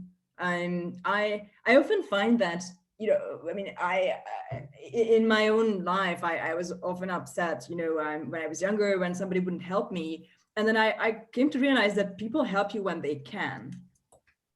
And most people, when they can help, they actually will help, because it feels really great to help people. Not just generally for like, you know, Emmett, your point on like creating like a web of favors in a good sense, like a tribe is a web of favors, right? And that's, you know, inevitable when we want to create a system where people can specialize to things. Like she makes the baskets and he makes the spears, right? You need that to, as like the foundation of non-monetary trade. But people do help. And then you kind of step further ahead and realize that, oh, it's not just when people can help or cannot help, it's when they know how to. And I think maybe one of the great skills of the 21st century, when we live in such an incredibly diverse world with so many alignable professions, fields, politics, you know, representational fields of reality, that we need to teach people, right? Like I want to tell you how you can help. And then, you know, the other person can decide, or, you know, it can turn into a kind of, you know, dance where you actually find whether, you know, what is being asked for is deliverable from the other end. But I think, yes, and I think people are incredibly benevolent. It's actually pretty hard to stop. It takes a lot of effort for you to stop being altruistic to others. If you read Plato, if you read Clausewitz, if you read, you know, contemporary, you know, military strategy, you understand that it actually takes a lot of effort to teach somebody to go and kill or just to be aggressive. Like you have to learn it. You have to automate some of your instincts and not think about it. And things get different words. You say engage and theater and stuff like that doesn't mean anything, right? Neil Stevenson has a fantastic point about that. And so I think, you know, when we don't want to help somebody, we have to like really consciously make up a story why we're not helping. Like this person is a jerk. They wouldn't help me either. Or they posted that thing on Twitter, you know, like you have to like create a story, because if there's no story, then your first response is to be nice. And I think that's a wonderful thing about people. And I hope that we will rediscover it on the internet, because I don't want to, you know, live in a world where my private truth is that I know that people are really good. And then, you know, we pretend in major American newspapers that, yeah, people are really great, except on the internet. But you're like, yeah, but everybody's on the internet. So this is like a huge contract. This sentence doesn't make sense. And definitely the II came from, you know, this hope that if we create spaces where people are, you know, celebrated for being smart and engaged and kind, then they will be so, because that's their real nature.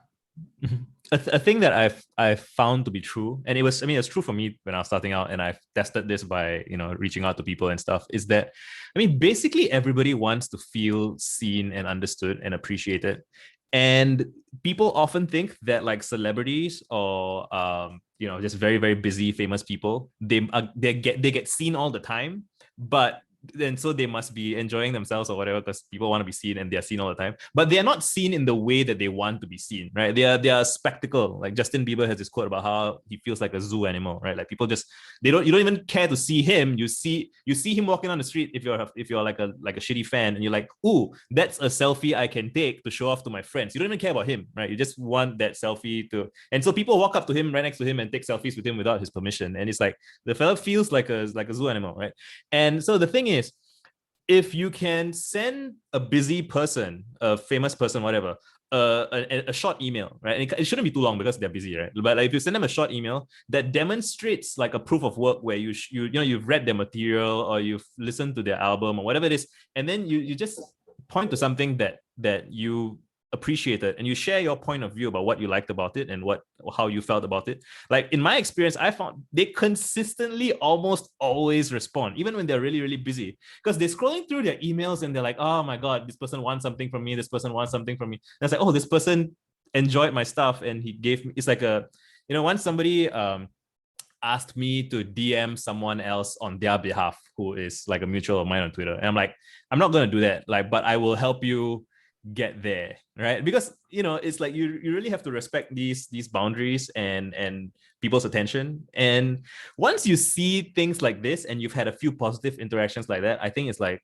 a total world shift. It's like where previously it felt like, oh, everybody's kind of busy with their own lives, they don't care about me, it's like I'm alone in the world, right? And then you realize that, oh, I just need everyone else is also like that.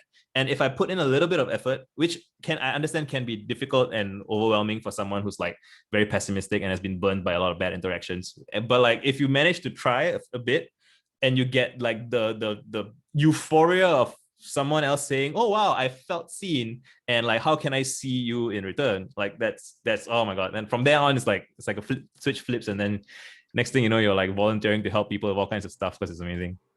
Yes, when you were answering my question, Visa, that was kind of found an answer in your answer, was that like you said about like recognizing people's things and signposting, and that's something you sent to me on Twitter as well, about that little thread about how to ask people for advice. But what I've realized is people that actually have a lot of their life already present online, whether it's through blog posts or Substacks or whatever, are people that are a lot more accessible because they can signpost. And I realize that people who are quite successful on the internet or quite successful at navigating social media, also people that are quite successful at signposting to their own things. And I think that comes, I guess, with time and a lot of effort to build that. And it was kind of the last part of that initial question was about, Visa, you said something about, oh, some people have been through the trenches on social media and you can recognize that. And I guess a lot of communities online have been present in those like spheres for a lot of time. So they recognize, oh, this is like my kin or whatever. These people know the past of the social media. So when you're someone that's new to something, and I guess there's a bit of a disadvantage in a way, being someone that wasn't raised a lot on the internet because my mom thought it was a waste of time. So like, I guess catching up with that and like in an adult life is difficult because you don't have all the time that you have as a kid. So how do you kind of navigate through social media, new platforms, new things that you're discovering and content when you're not someone that's been through the trenches? I'll answer this super quick now and get to Jonathan's question. But yeah, I mean, so the thing I'll say there is that you don't have to try and be if you're new, be new. Don't try and pretend to be an elder. Like there is value in being a newcomer.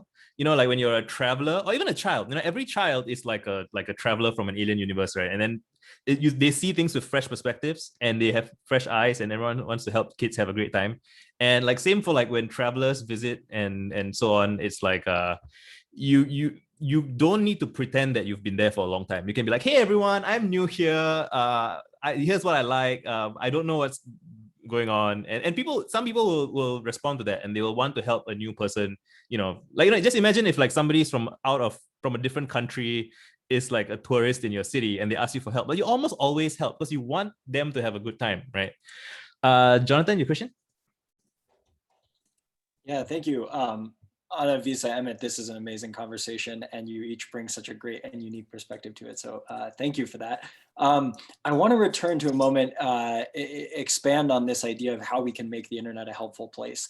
And Emmett, you talked about Clay Shirky's cognitive surplus and this idea that the attention spent on the internet every day is enough to rewrite Wikipedia 50 times. So my question is, with so much attention to go around, why are there not more Wikipedias? And what tools do we need to better turn latent attention into positive actions or outcomes?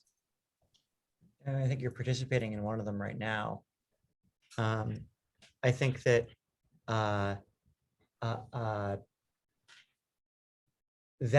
that's what we're doing on the internet, right? Like that's the collective work of people who are building the services, like people who are building social media services, but people who are also who are building, things within those services, like they're making the content and learning, figuring out new ways to use them. And I don't like the limiting reagent for startups is founders willing to like take this shot and do the work. And that like maybe in a previous era, the limiting reagent for doing stuff was like money or like, I don't know, some like labor, access to certain kinds of steel or like resources. Like these days, the primary limiting reagent is like people with a vision willing to work hard. And I think that's like a solvable, like that's solved by like, what do you wish was in the world? Go make it. Like if there's a thing that is, we don't know, if we knew what the thing that was like Wikipedia, but not Wikipedia, but this other thing that was good, that we should all go build is, if you know what that is, just go do it, please. Because I promise you it will be successful. Or at least, if you're right, it will be.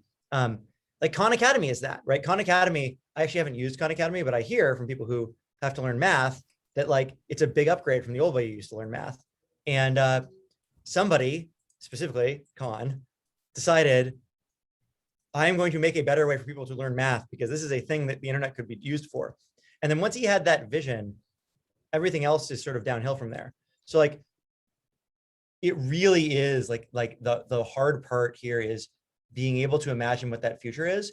And the thing about that is the way you don't get that imagination by sitting there and like wondering in your armchair.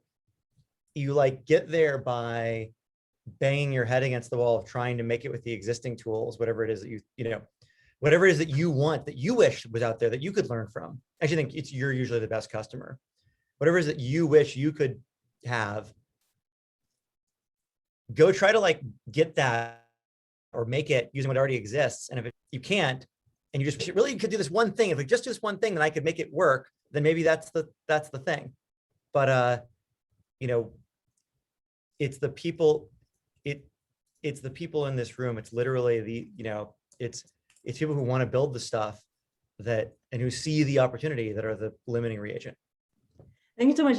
First of all, it's wonderful to hear, your words about what we're building. But also, I think, what Yajer and Cassie have been discussing in the chat is super important. Those who are catching up with the countries of the internet are a little bit like immigrants. And one of the wonderful things about I'm a triple immigrant, right? Everywhere I go, I'm a pair of fresh eyes. And there is enormous value to that. Cassie, do you want to jump in and just expound on what you said in the chat before I say what you said? Just want to give you a chance. Sure, I can speak. So yeah, I think I was like an early adopter of like online communities and different chat rooms, AOL, AIM, different forums. And that's where like I had a lot of my friend network and felt like I had a community. And then I think it was like I adopted Facebook, LiveJournal, but then when like Twitter and Tumblr and Reddit became more active, it was a lot harder to connect, I think in part because it's like, oh, I'm now busy with school and like I have to focus on that. And then when I came back to the internet world, I felt like I fell behind and now I can't keep up. And I feel like I have to, like people have already like their personal brand and their followings, and like it's hard to figure out where to contribute and like where I can chime in. And so I think right now, instead of trying to like tweet or post in Reddit publicly, I've been more just DMing folks whenever I see something that really resonates and having conversations that way. And it's actually worked out really well. And it's something I only started doing when COVID started, because I think I just decided that I was really seeking spaces where I felt supported, because I had realized like in my offline life, I was in spaces where I didn't really feel like my best self showed up, but online, I feel like my best self shows up more.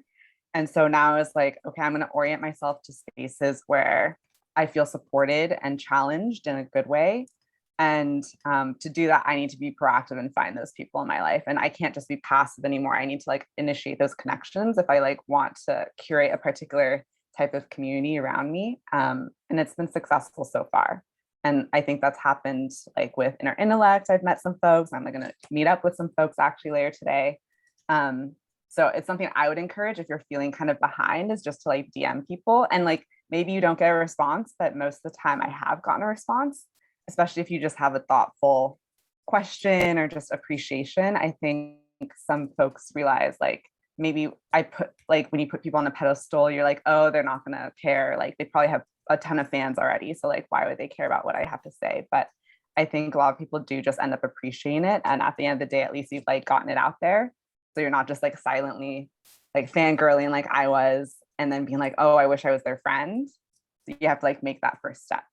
I don't think you have really anything to lose. The worst they can say is like, maybe, I don't know, they just ignore you. But yeah, that's been beneficial to me. And I think eventually over time, once I get used to like DMing people and just, I think, making those connections, I think that's just how I am offline too. I'm a more introverted person. I do better on one-on-ones. I'm like really intimidated by being more in the public sphere of Twitter and Reddit and having to like, I feel like I have to perform in a way. So when people were talking about the mutuals, I was like, I like am worried about that. So I feel it gives me a bit more control in building the community I seek. Yeah, I think the that fear of being producing in public is really real, and a lot of people really have that. Like it's easier and feels safer to do it in private, to do it in places where you have more control over who the audience is, over how it will be received. And I think it's a great place to start. I will say though, I think in the end, confronting that fear, overcoming that fear, like leads to a lot of good things. There's a lot of good stuff at the other end of like making things in public. And we need your voice because you are the only one with your voice. And I think something, I was literally talking to my friends in the car about this. She's been writing blog posts and she's been struggling with this problem of something that Visa's talked about, which is like, I feel like what I'm saying isn't like original. And I'm like, it doesn't even matter if what you're saying is original. It literally doesn't matter for two reasons. One is a lot of people didn't read the original one. And so the fact that they ran into yours is good. But the other reason why it's important, I think is equally important, is what you choose to write about. Just the set of things you choose to copy is a contribution, because that's a filter. You've put forward, I rewrote these 7 blog posts I like in my own words, but like in some ways, like the fact that you chose those 7, that's actually a really valuable and like useful piece of information to bring those 7 things in conjunction with each other. And the final thought I'll leave you with on producing in public and like originality and like being good enough is like the good news is when you make something that isn't that interesting, it just gets swallowed up by the internet and goes away and no one pays any attention anyway. Like I have tweets that I tweet and then I have a lot of followers now and like they just go into the void because they just weren't very good. And you know what? That's great. I never have to think about them again because those are not the thing that I hear about again later. Okay, one more thing actually. The way they used to train people to become great painters was they had them copy the masters. They literally give them a painting that, like, you know, the Mona Lisa. Okay, great, paint the Mona Lisa.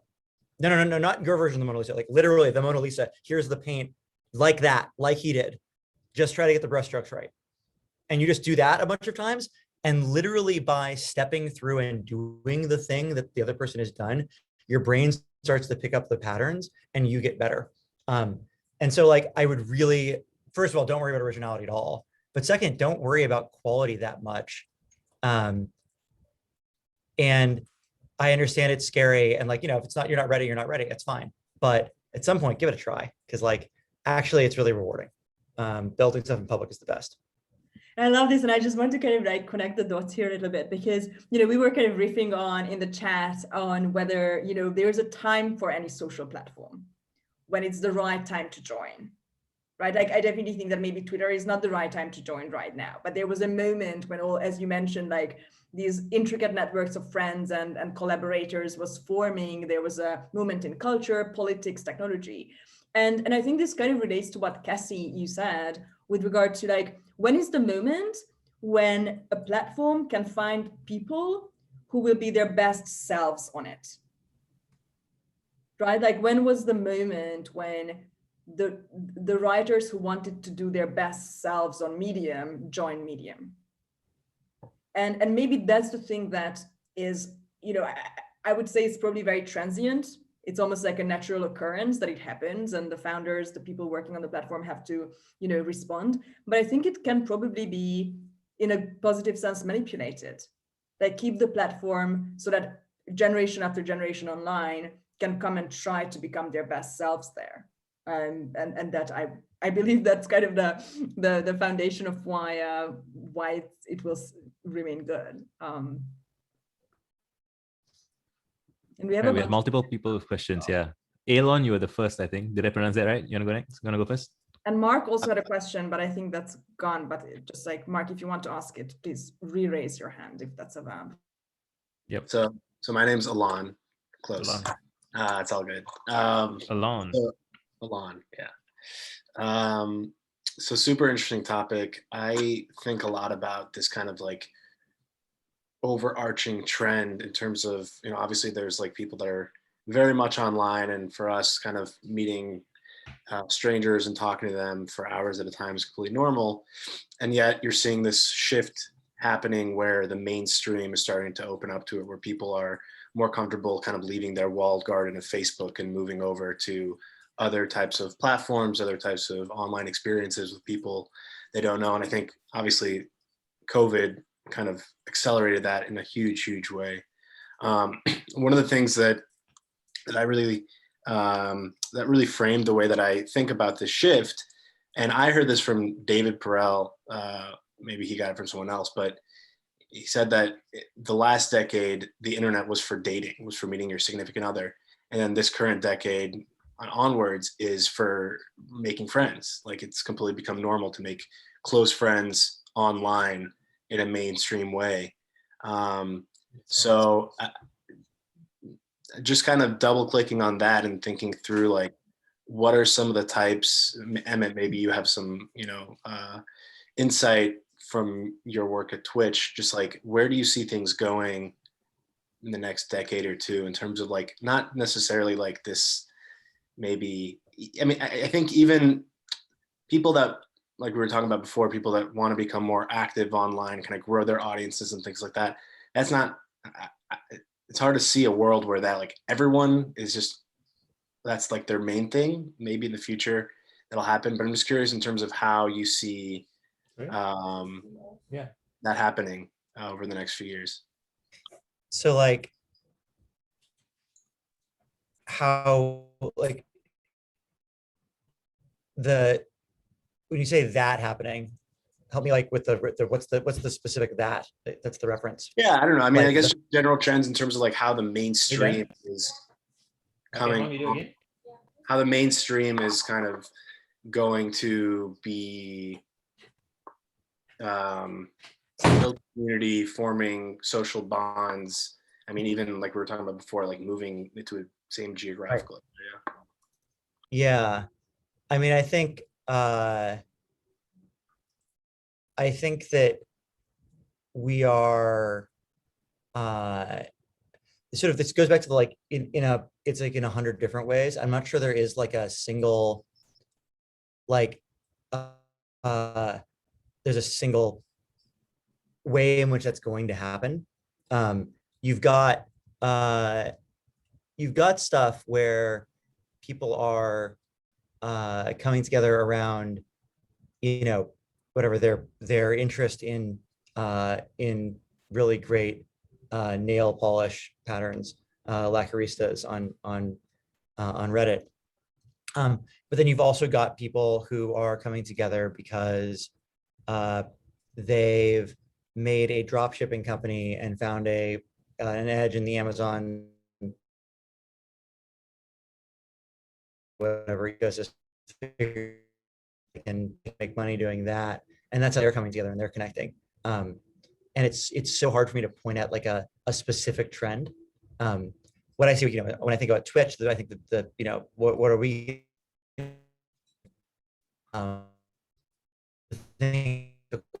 hope to see more of is, we're going to see, I think, streamers forming communities and coming together and like that being a big thing. But I'm not sure, like instead of just like streamer to their community, it's going to be streamers horizontally connecting into a community of creators who work together more. But it's really hard to I don't know. I have trouble being more specific than that because I think that it's so infinite. It's so deep. Anna, you have any thoughts on that? I found that, especially at the beginning of the lockdown, I found that community became what in, I don't know, 2009 social was in tech and in tech investing, and suddenly everybody and their grandmother had a online community. And I always feel that a community is a response to something. There has to be a something around which and for which people come together. My analogy is always like, you know, when you're a kid and your mom is like, you're 4, and this friend's kid is also 4. Now you go and play together. And you're like standing there in the sandbox and you're like, I don't want to be friends with him. Like, just because you put us here, this is not how this works. Like, we don't have chemistry. And this is how I think a lot of online communities were, you know, attempted to be formed. Like, hi, here's a Slack. You guys go and have fun. And people were like, there's nothing to talk about. There's no, you know, central fire to come around. And I really believe that, you know, we need to start with the central fire. And sometimes that's, you know, a very weird hobby or somebody's job or an invisible job in society that you never think about. And then there are people who do that very seriously. And I find it really beautiful, because then we're talking about private truths and we are talking about semi-public or public expressions of that. And I do believe that, you know, if we want to have a functioning democratic society for the 21st century, we need private truths being expressed in the public square in a way that doesn't end you. And if we can, you know, if we can actually build those spaces where that happens, then we kind of won, right? Because winning is option plurality and viewpoint plurality and the you know, the permission for people to be themselves. We say this, you know, like that's on the banner, but is this really true? I'm pretty sure if we went around the room and, you know, interviewed people in a very gentle way, a lot of us here would feel that no, there are a bunch of completely legitimate ideas that you have that you wouldn't necessarily be comfortable sharing. And not because you're afraid of the audience, but because we're in an interregnum epistemologically. We haven't yet built the new language where, you know, that kind of transparent truth sharing can take place. And I think, you know, Interintellect and a lot of other places like us, we're trying to build that, the trust and the place where the trust can form. So this would be my very high level contribution to the question. Visa, what do you think? I'm just floored by your, we are in an interregnum epistemologically as a sentence. It's like, mwah. Well, I'm hung up on Emmett's point of, what was it, like preference falsification cascades, and like, I want that t-shirt. Well, I kind of lost the original framing of the question, but it's basically something like how to be public in when there are costs, right? And well, you know, there's like a bell curve and a spectrum of how much people want to be how public, and you know, when the vibe it's like when the weather changes. When it gets warmer, some people don't want to go out as much. When it gets colder, some people don't, you know, different people have different predispositions, but extreme conditions in either direction are obviously bad, right? And there's some ebb and flow. Some people, they just want to be outdoors no matter what, even in a tropical hurricane, they want to be outside. And yeah, we kind of have to accommodate all of those things. And it's cool if we, you know, I'm going to dive into one of my talking points about how part of the problem of a lot of things is that people function in overly atomized ways. And it's like, oh, I need to be able to be functional in every single possible circumstance. Like, not really, we don't. We can take turns. We can take care of each other. We can be like, oh, I know today is hot and you don't like going out when it's hot, so I'll go and get the groceries, and today's cold, so you go. You know, it's like we can take turns. We can, which isn't to dismiss that when we have freak weather conditions, and here the weather is an analogy for the interregnum that we're in, right? The weather is an analogy for the cultural barometer, like how insane is it at any given point in time. And some people will still function, some people will not, and that has to be okay. You know what I mean? Like we have to find a way to make it work. And I mean, historically, people have always found ways to make it work, right? We've lived through wars, and people have found ways to make things work. But again, it's this challenging thing of like trying to maintain optimism without being in denial of like pain, and like we want to have less pain, more pleasure, have less bad, more good. And the ways to approach that, I think, it's really communal. I think people struggle on their own, and very like you have like, so even if you think that these times are crazy, you want to find someone else that you can have that shared private truth with, like, hey, between me and you, these times are crazy, right? And then yeah, these times are crazy. You're like, oh, okay. And then you try and talk to more people. But again, even then, I'm suggesting that you do something that comes very naturally for me and not so naturally for other people. So that's the foundation of friendship. Like there are no friends who don't like joint hate somebody. Like that's the number one thing that, or at least like love. This is kind of like the dark side of human nature. You have to think in a very mutual way that some third person is crazy. Sort of. Should we keep going to the other questions? Russell, do you have a question? Your hands up. You're muted. I think the Greg was before me, if I recall correctly. Oh, all right, Greg first then. Wow, thank you so much. That was really nice. I'm Greg. I'm in SF right now. I said a question for everyone. I think during COVID, sometimes having scheduled social interactions could be like really exhausting, and spending like 2 hours on multiple Zoom calls all the time can just be kind of exhausting. And I actually found, what I found that I wanted to ask the speakers in here is that, like, when we were talking about the power of weak ties, it's sometimes discussed in terms of your full network, but it's almost like you can use these weak tie strategies for your strong ties. So like sending quick text messages, or like I use Marco Polo a lot, which is like a little video messaging thing. You could like send a quick like 20-second video, and like using these weak tie strategies where it's very informal actually strengthened a lot of my strong tie connections. And just wondering if other people had a similar experience. I'm a very bad networker. Like I know what works on the other side of it. Like I get a lot of inbound, and so but I'm not good at reaching out and like establishing new connections particularly. I mostly field inbound, and so I've never done any of the things where I like deliberately do anything to keep up with anyone. Like it's entirely driven by what am I interested in doing at this moment. And like every now and then I'll go through my contact list and ask myself if there's anyone who I'd like do I want to see any of these people? Do I want to like talk to any of them? And then I'll call them, or I'll arrange to try to meet up with them, or I'll like send them a thing I'm reading. But like mostly I don't even go through the contact list. Mostly I just whoever I think of. When I think of a thing, I'm like, oh, Megan would love this, and then I send it to Megan. Or oh, Katie would be into this. I send it. And like that's like a driven by my like I think this is effective actually. Well, it's not very deliberate. It is kind of effective, which is just I just lean into the people I want to spend time with and reach out to them the way I'd like to.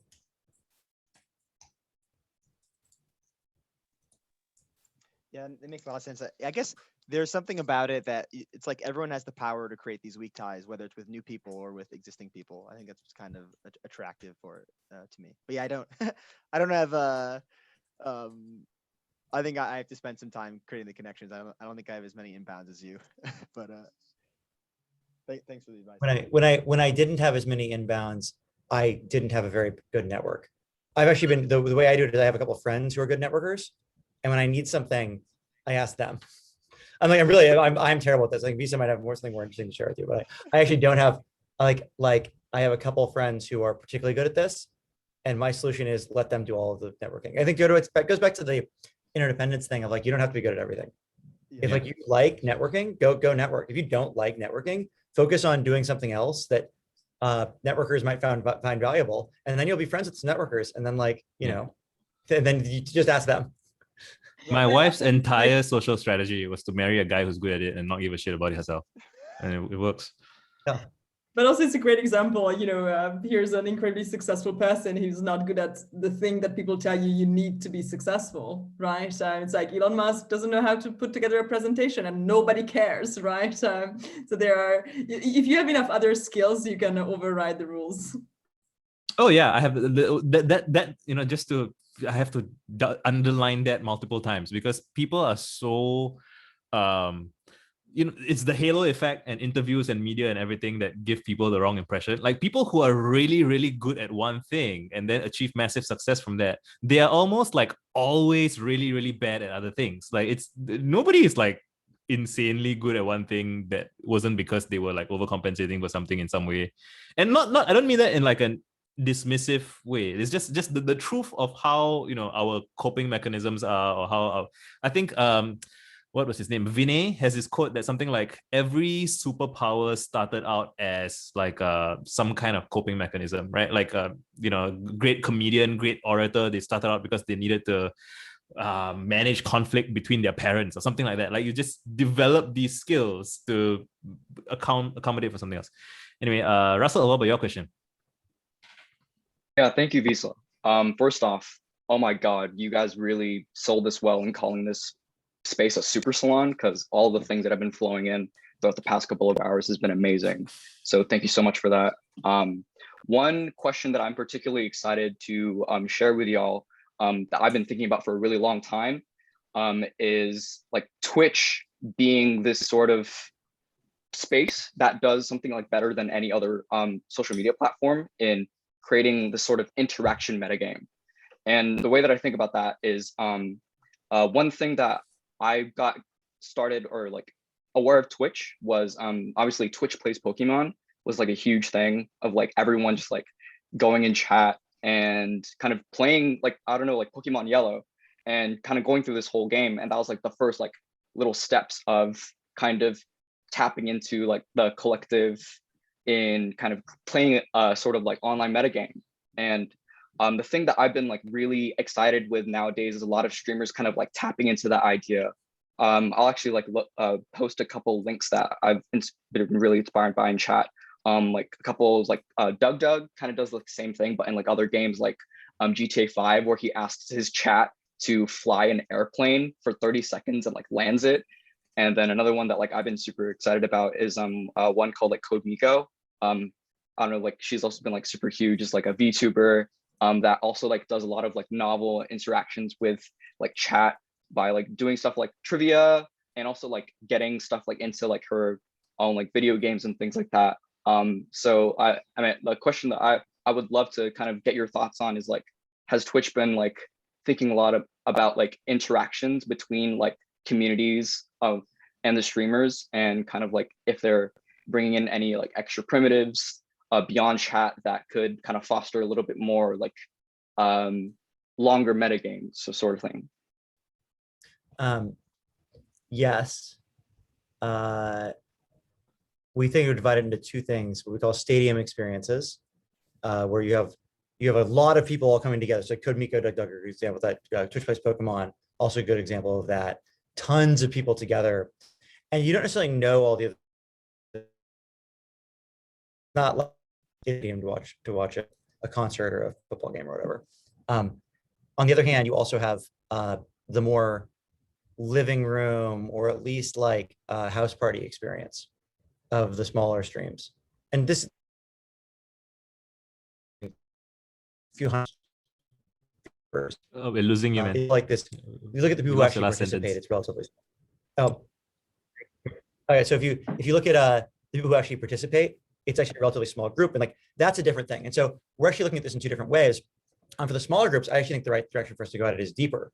How do we help people have a richer interaction that's richer than just a text chat message can offer, right? Do we want to let people like share audio messages or something, or like, you know, maybe we have to build a Clubhouse clone. Everyone else is doing it.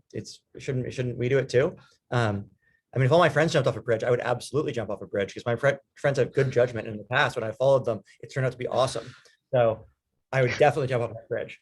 In fact, I think I may have literally jumped off a bridge after my friends jumped off a bridge because it looked fun and they had a good time. So, so yeah, maybe we should build a Clubhouse clone. But anyway, so that's the small streams. That's not really what you're asking about is the big streams, like the places where you want to create a new kind of interaction because you need to be able to aggregate a bunch of people's input in a meaningful way in order to enable everyone to participate in a bigger experience. Not like a small room where you might have like 10 people on video chat or whatever, but a big room where you want to do like Twitch plays Pokemon and everyone clicking around, I think. And that I actually am really curious. We've struggled to ever have anything that really has the resonance of Twitch plays Pokemon. What do you love about Doug and Code Miko and Twitch plays Pokemon? Like what aspect of that participatory experience is really fun for you? That's a great question. Honestly, I actually never like interacted with those kinds of experiences myself. I mainly just watch a lot of the VODs that they show up. The one thing that I just really love seeing is the sort of like camaraderie that comes with like doing something really, really hard, like steering, and like the latency that comes with that. It like brings like an extra layer of complexity that requires that extra amount of cooperation amongst individuals to make something like flying an airplane like asynchronously actually work. We did it. There's a real like unification that comes from people together feeling like we did it together. Yeah, that's very much big deal. I love to figure out a way to help people do a we did it in a bigger way. Honestly, we haven't found something that's scaled up. Something that isn't everything we do works a little bit, but it's kind of like a gimmick. And like Twitch plays Pokemon is a great example of this. It's awesome. People are super into it, and then it kind of they did it, and now they want to move on. We haven't found the repeatable thing that people want to do over and over and over again. That's fun every time. And so, you know, it's one of those things. I'm looking for ideas. If anyone, I don't know of anyone who's cracked this problem online. I'd be curious what it might look like. Yeah, I'm assuming this is very much like an open problem, and like this is just like a really exciting thing about like what everyone was talking about earlier about if you want to see something, just like building it. Like this has been something that has been inspiring me, and even just like being a part of all these online communities is finding new novel ways of interaction. So yeah, thank you for sharing your insight. Thank you so much. I'm going to actually pass the mic to Sumant because I know that he is an artist and a musician, and I'm sure that the question will fit in nice to hear. Hi. First off, thank you so much for putting this salon together. I think it's not that common for me to be in a space where I hear from other people about how they perceive the internet on such a sort of tangible, tactile level. So it's good. It's very validating in some ways and like surprising in other ways. So thanks for this whole experience. Thanks for the salon.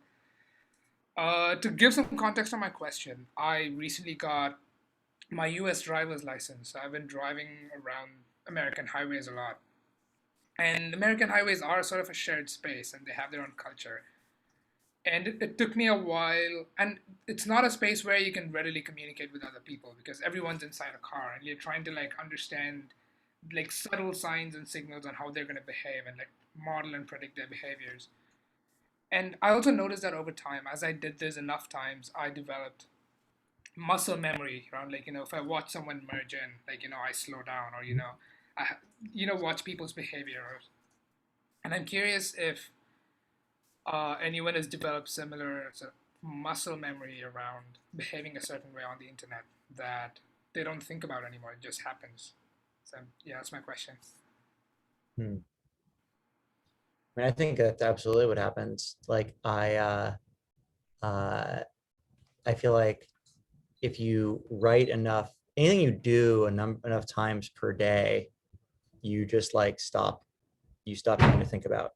So like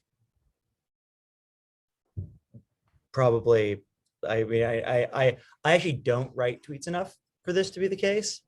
But I imagine that if I can actually already tell if I upped my level a little bit more, I would start to just put it into muscle memory and I would stop thinking about it. It's actually impossible not to do that. It's a struggle because once you put it into muscle memory, it actually becomes harder to be mindful about it. And so at some level, I think appreciate the gift of not doing something mindlessly while it's still fresh and new for you, because it won't be forever, and particularly not if you do it a lot.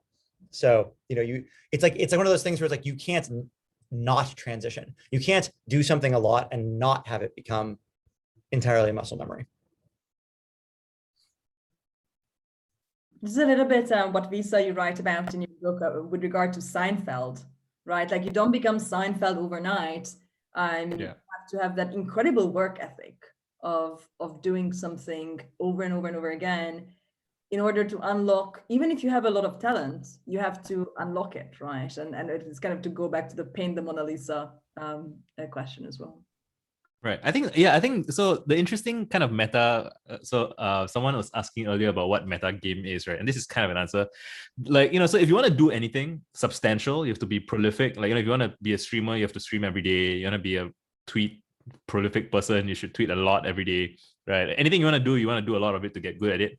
But managing your psychology is always the hardest part of it, because once you don't feel like doing it, then you stop, then you quit, then you die. I mean, like in the sense of like that adventurer on the journey, like you have to keep going, and the hard part of keeping going is not quitting. And to not quit, you have to maintain a narrative and a the psychology of it, right? You are your own boss as you're going on this project. You are your own narrator, and you have to frame it in a way that keeps things interesting and compelling for you. And one of the ways to do that is like what Emmett says, when you are in the early days where it feels like it's kind of, maybe it feels like, so for me right now, when I'm making YouTube videos every day, I get like 2 comments, 3 comments, and a part of me might be like, I want to have more comments, and like the if I was making stuff from that place of kind of, I'm not where I want to be, it's just kind of, then you kind of have a bit of resentment, and then it's not, you feel bad in some way, like feels bad, man. But you want to reframe it such that you're like, I'm in the early days now, and one day I will miss how intimate and personal this was, and how I was able to say whatever I wanted and not be second guessing like what will other people think, and not be thinking about how will other people be remixing my video, that kind of thing. And so it's really keeping in mind the stage of this is, I don't know if this is relevant to our overall topic, but I feel quite strongly about this, and I think that the people who succeed at streaming or anything else, or like building a community or whatever, they have to find some way to manage their psychology along the process, and like it's worth thinking about. Yeah, speaking of anonymity, if you watch comedians in cars getting coffee, if you watch the episode between Seinfeld and Obama, when Seinfeld goes to the White House, it's very, very interesting. There's this great conversation they have about just how do they deal with filter bubbles and so on. And Obama talks about losing his anonymity, and how at no point when you're like a senator even, right, or you're a Harvard law teacher, like you have some small fame somewhere, but you can still like go into a bookstore in down the street, like in somewhere away from your home street, and people don't recognize you. And like now that he's president, he can't go to any bookstore on the planet without getting swamped. And like he did not realize that was a thing he valued, like that anonymity, until you don't realize it until it's gone, right? It's wild. Well, Graham speaks about this, Mark Zuckerberg became famous too early, and he will never be able to like backpack around the US, right? And he's going to encourages people to like do that before they become very famous. And as we're entering the last 10 minutes of we can stay on longer, but there will be a chance for escape after 10 minutes. I will just pass the mic on to the last 2 questions, if that's okay. One would be Mark, and then Ricardo. Thank you for your patience. Yeah. So actually, I wanted to chime in with a couple of like cultural forums on Twitch that I think have like a lot of longevity, because Emmett asked about that a bit earlier. One of them is going to be the streamers looking at their subreddits to see what people have posted. because what you're doing is you're engaging your audience and you get to see their art and their like, cool, weird ideas. And it's the sort of thing, because you're drawing on the community and it feeds into itself, that you can kind of get hundreds of repetitions out of before it gets old. Whereas with like Twitch Plays Pokemon or something, you kind of, that exhausts itself after a few rounds. And another one, which was really novel to me as a cultural form, which is unbanned forums. So for people who don't know, on Twitch, if you get banned, you can submit like a request to get unbanned along with a message. And then what some streamers will do is they'll look at these on stream, and sometimes they'll even let chat decide whether or not somebody should get unbanned. And what's really novel about this is that it's a great way of enforcing norms in the community and letting new members know about the norms in a way that's really engaging and entertaining, because you get to see the mistakes someone made. You get to hear the streamer's commentary on the mistake. You get to hear their commentary on the quality of the apology. And you get collectively as a community kind of decide who you are via the process of assessing the boundary. And this is something I haven't seen anywhere else as like a public moderation thing, and thought it was really interesting and unique to Twitch, and figured it'd be cool to bring in. We do this, by the way, on the very rare occasion that I had to ban somebody from the II, it was a public decision. It was super interesting. I wish we could like be more aggressive about it. They used to do this with the tribunal in League of Legends back in the day. That was how they moderated player behavior. There was like a community tribunal, and it eventually broke down because it had multiple incentives. People would go there for schadenfreude or for humor, and sometimes the things that they would vote for would not reflect the like healthiest goals of the community. I just wonder what's really important about that is the public procedure part of it. My dad was a lawyer, like a constitutional and civil rights lawyer for a long time. So I heard a lot growing up from him about, with the difference between making law the way that the legislature does and then making law the way that the courts do, because courts also make law in a way by setting precedent. And one of the fundamental differences, so you have the thing that the legislature like votes in the law. They're not constrained by anything. They can just make whatever law they want, more or less. But one of the fundamental differences, actually one of the key differences between a court and a legislature, is that courts have to explain themselves. They don't just say guilty or not guilty. They have to explain their logic as to how they arrived at guilty. They write an opinion that says guilty for the following reasons, weighing the following things, and like this weighed for innocent, but this weighed for guilty, and therefore the sentence. And as I'm hearing this, like I think it's really cool. Streamers they're creating a court that is public, right? They're creating a court where the decision making is public and it is explained at some level, and at least at the appeals level, maybe not at the initial enforcement, but that's okay. And it makes me wonder with Twitch, actually, like, we make our decisions in private for a bunch of really, really good reasons that like you don't want the entire internet weighing in on every moderation decision, but it has this downside that we lose an opportunity to set norms with our community in a open and clear interactive way where the community is hearing our decision-making process around, well, there's this factor, but there's also this factor, we have to weigh this, we have to weigh that, therefore we're doing this. I wonder if that is the future of internet moderation enforcement. If like 20 years from now, the idea of having a secret court making secret decisions on your account got banned from this service would be as weird as like you heard a country had a secret star chamber in which they decide you're guilty or innocent, and then they don't tell anyone about what evidence they looked at or what happened. It's just in private, and then you go to jail.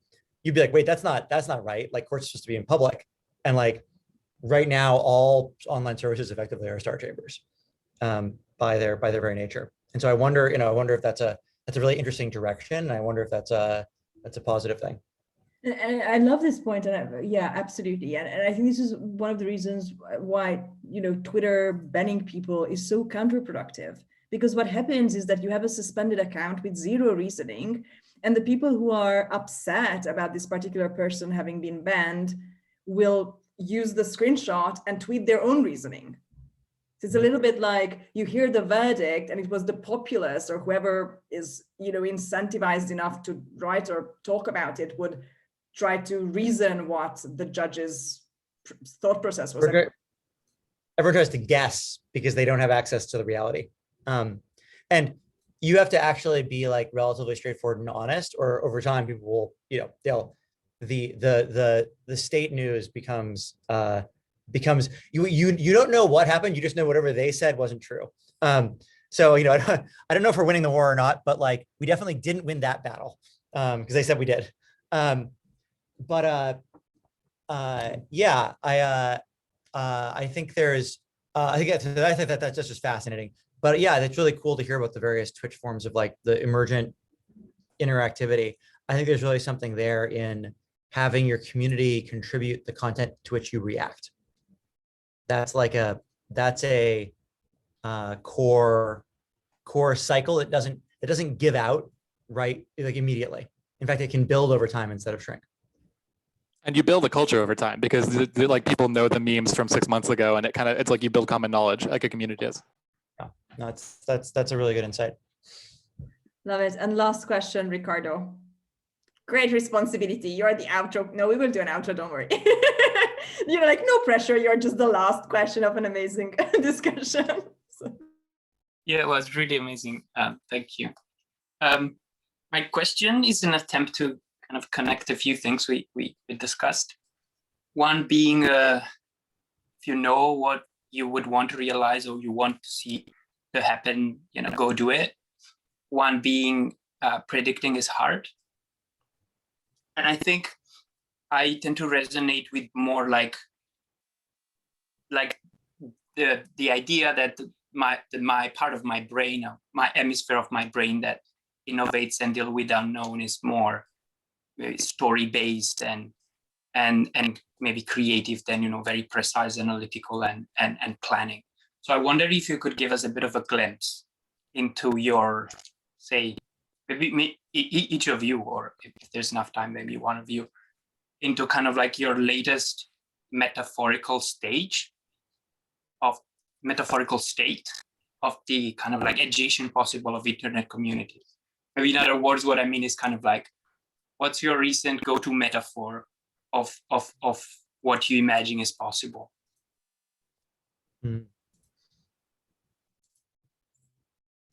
So I just think they divide this into two very different ways of thinking. There's sort of the forward-looking thinking of what's reachable reasonably from where I am today, and there's where would I might I want to go, that's and what if I work backwards from there? How can I get up to a path to that location from here? And good planning, good thinking involves both of those sort of inductive and deductive approaches at the same time, because there are lots of amazing things to go do that are not practically reachable. And there are lots of practically reachable things that don't lead anywhere particularly useful. And you need to stitch together the whole pathway. And so thinking about both is super important.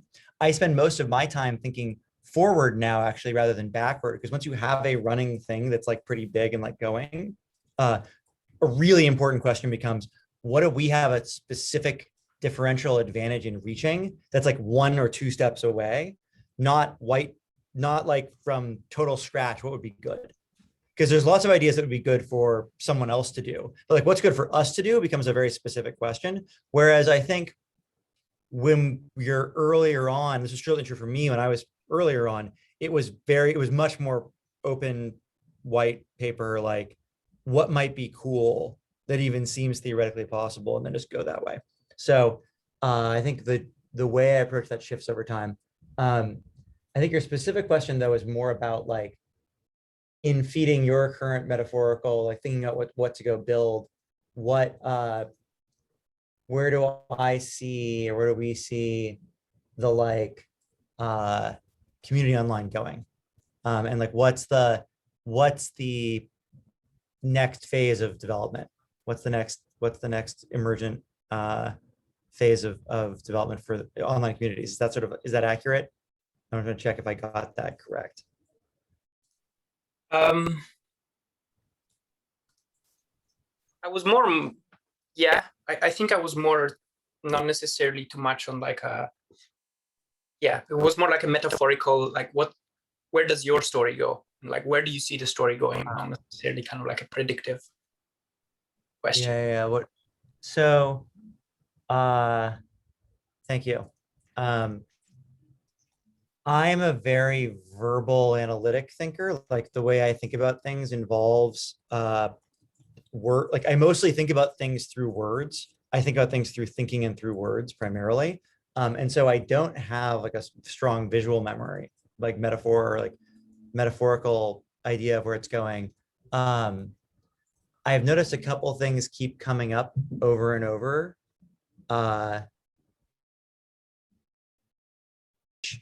With our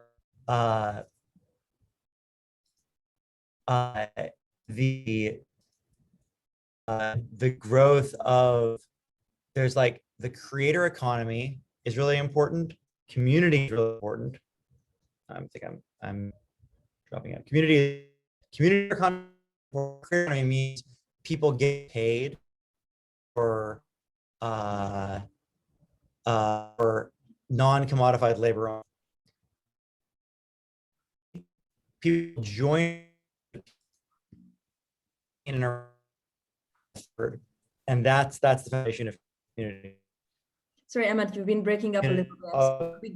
We got the message, just so you know that I think the internet is a bit patchy over there. Community, creators, getting paid. And the third thing that I keep saying is of remixable libraries. Am I speaking up? He sounds like he's saying really interesting things. Yes, I really want to hear this. Everyone's faces are like, no! And it disappears. Remix. Now I'm going to tell you the $1 million idea. Do this, guys, and then he breaks up. This is the advertising for the next salon. If you actually want to hear what he said, come to the next one. The future of community. I got the remix. Guys, I'm going to tell you guys the secret to all building all community on the internet. He waited 2.5 hours for this punchline. Set us up for two and a half hours setup.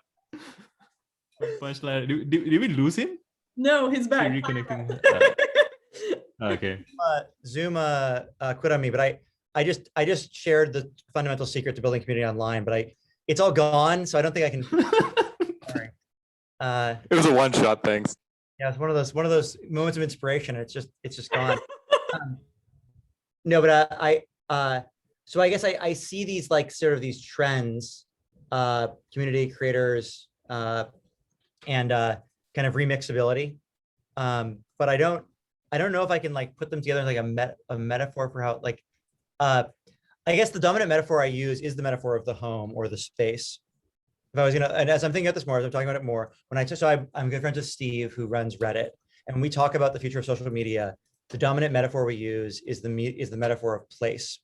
And so Twitch is a bunch of concert halls and sports bars and some stuff in between that, but that's kind of the vibe of what Twitch has.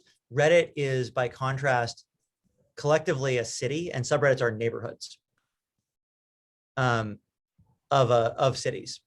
And I think that YouTube is as they set out to replace TV. It's kind of like a super television. It's like your living room TV, your private living room TV. And I think you can go through most social media and sort of identify them with some placed experience in the real world. And so that kind of points you at, Netflix is a movie theater. That kind of points you at where there might be where the future might go, which is like other kinds of places and stuff that you don't have your online version of, might show up online. And it's so interesting to me that, you had the book club experience, right? Jack Dorsey had the map experience. We had the salon. I mean, this company started in people's homes. And when we talk about the vibe, when we talk about the norms that our community, creates and sustains, we can do this because we remember how it felt. And we are going back to doing offline salons again. And there's a way how you treat people in your home. I wish I could give you all wine and cheese and, that we could actually have that layer of hospitality. And, you know, when you say, oh, imagine like 20 super smart strangers come to your home and 5 of them you kind of know exactly how to behave with them, right? It's no longer a kind of mystery that has to be renegotiated from the ground up. And so I do love this idea of place, and definitely something for us to think about some more. What would Twitter be? Twitter would be like the forum of the city, or what would it be? Public square. Yeah, that's how I think of it, as the public square. And everybody's shouting.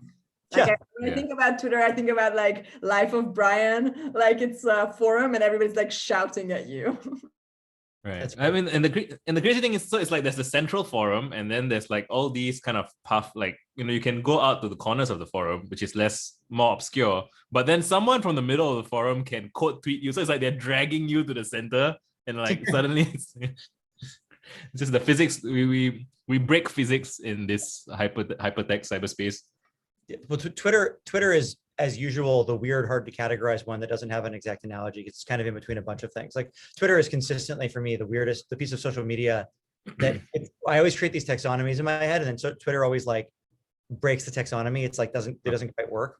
Yeah, one of my favorite things to do is to quote tweet one person's tweet as a reply to someone else, and it's like I'm introducing both of them to each other, and it's the minimum effort I can do to like make two people's day at the same time, and I get like like a status benefit from both of them. It's like it's why I'm so addicted to Twitter. It's like I scroll, connection, yay, status, scroll. Ding. I think Twitter as town square is perfectly reasonable, except that how many people here have ever actually been to a town square where there are a bunch of discussions happening about important political stuff? Like, I certainly haven't. I don't think that's a real place that we've ever been. There's sort of a notional idea that it used to be that way, but I'm not sure. I don't even know if it ever really was or not. I've never been there. Yeah. The closest thing that I have to that I think of Twitter is actually it reminds me a little bit of like the dining hall in college, which is a bunch of people sitting around and pretending to be like trying to like impress each other with stuff. And like, I think that's the experience Twitter reminds me. The part of Twitter I use reminds me most of college dining hall, like scaled up infinity. But I don't know that's, I think actually there's a lot of different Twitters that are very, very different from each other, which is another weird thing about Twitter. So I don't know if there's like an exact analogy. And I don't use TikTok enough to tell you what I think TikTok is yet. And I think TikTok is also sort of like Twitter in that way, that it's this actually kind of harder to nail down. Maybe it's a new kind of thing that can only exist on the internet, online. Yeah, maybe that's the future, to have to build purely online spaces that don't have an analogy anymore. I mean, I can imagine when the wireless came to be, it didn't have an analogy, right? It was something entirely new. Or maybe the telephone would be the best.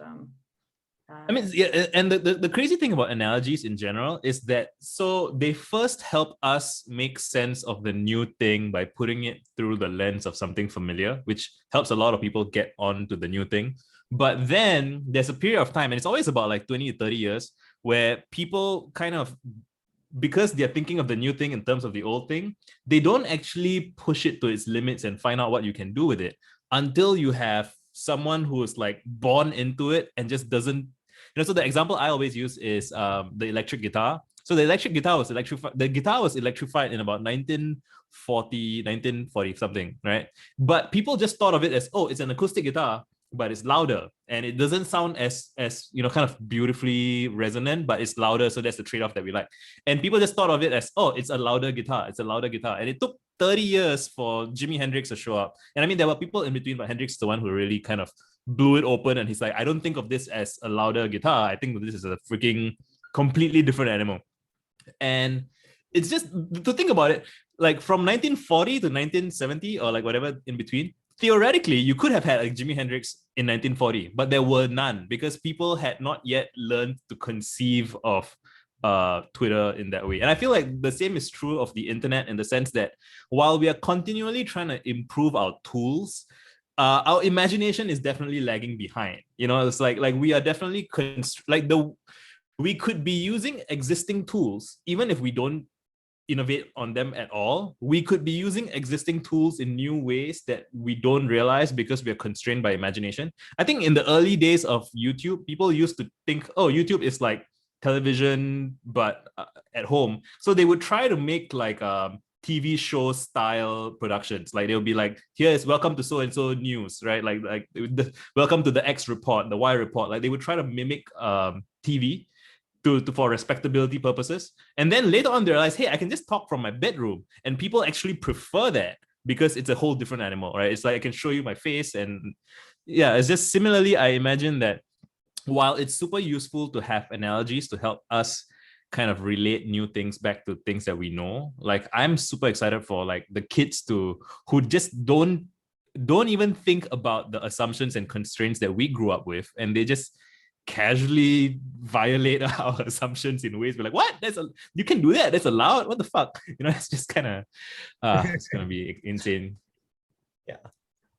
My one thought is, if you're thinking about trying to find the future and figure out what if you want to make something new, whether it's new content or a new service, you know, like a startup, you want to make something new,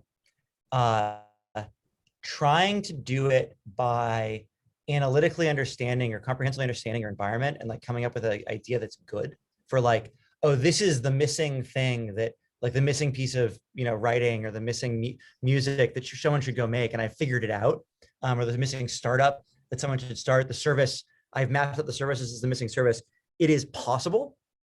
It is playing on really, really hard mode. And it's absolutely not how I started Twitch. And I know a lot of people who started successful companies through YC now. And in almost every case, what they did was they made the thing that they wanted that didn't exist. And that's for startups. And I think it's true for the music too. Like they started making stuff, but they leaned into the thing that they truly themselves wanted, or at the very least that they knew a real specific other person who really, really wanted it. They made it for that other person. And that specific other person, not a theoretical other person in their mind, like a real other person who really wanted it. And I think that learning to listen to that sense inside of you that says, I want, oh, it would be better if this thing, if I had this, or I want something that kind of looks like this. And hearing that voice that is the skill you have to develop. Like that's the thing that leads to being able to find something worth building. And the way you develop that skill is not sitting around and waiting for it, but rather like making stuff and asking yourself if that's the thing you like or not, and like practicing that. Like what matters is what you like, and the way you find it out is by trying on a bunch of stuff and seeing whether you like it or not, both consuming a large volume of other people's stuff and also making your own and seeing if that matches what you want. So that's what I encourage more of. Those are both like, if you're actually interested in doing it yourself, that's what makes it happen. I love it. And I definitely felt like I need to have more conversations with 40 people from all over the world who are super smart. And that maybe there will be 40 people who want to show up. So I definitely get that. It's so interesting and so counterintuitive, right? I think, you know, our experience as humans is that we are the exception. Every single person feels all the ways in which they perceive themselves to be different from other people. It feels a little bit obnoxious to go and say like, I am like everybody and my problems are everybody's. But if you think about it more in like the taxonomical way, as you mentioned earlier, it's like, no, you're not like everybody, but there are people like you.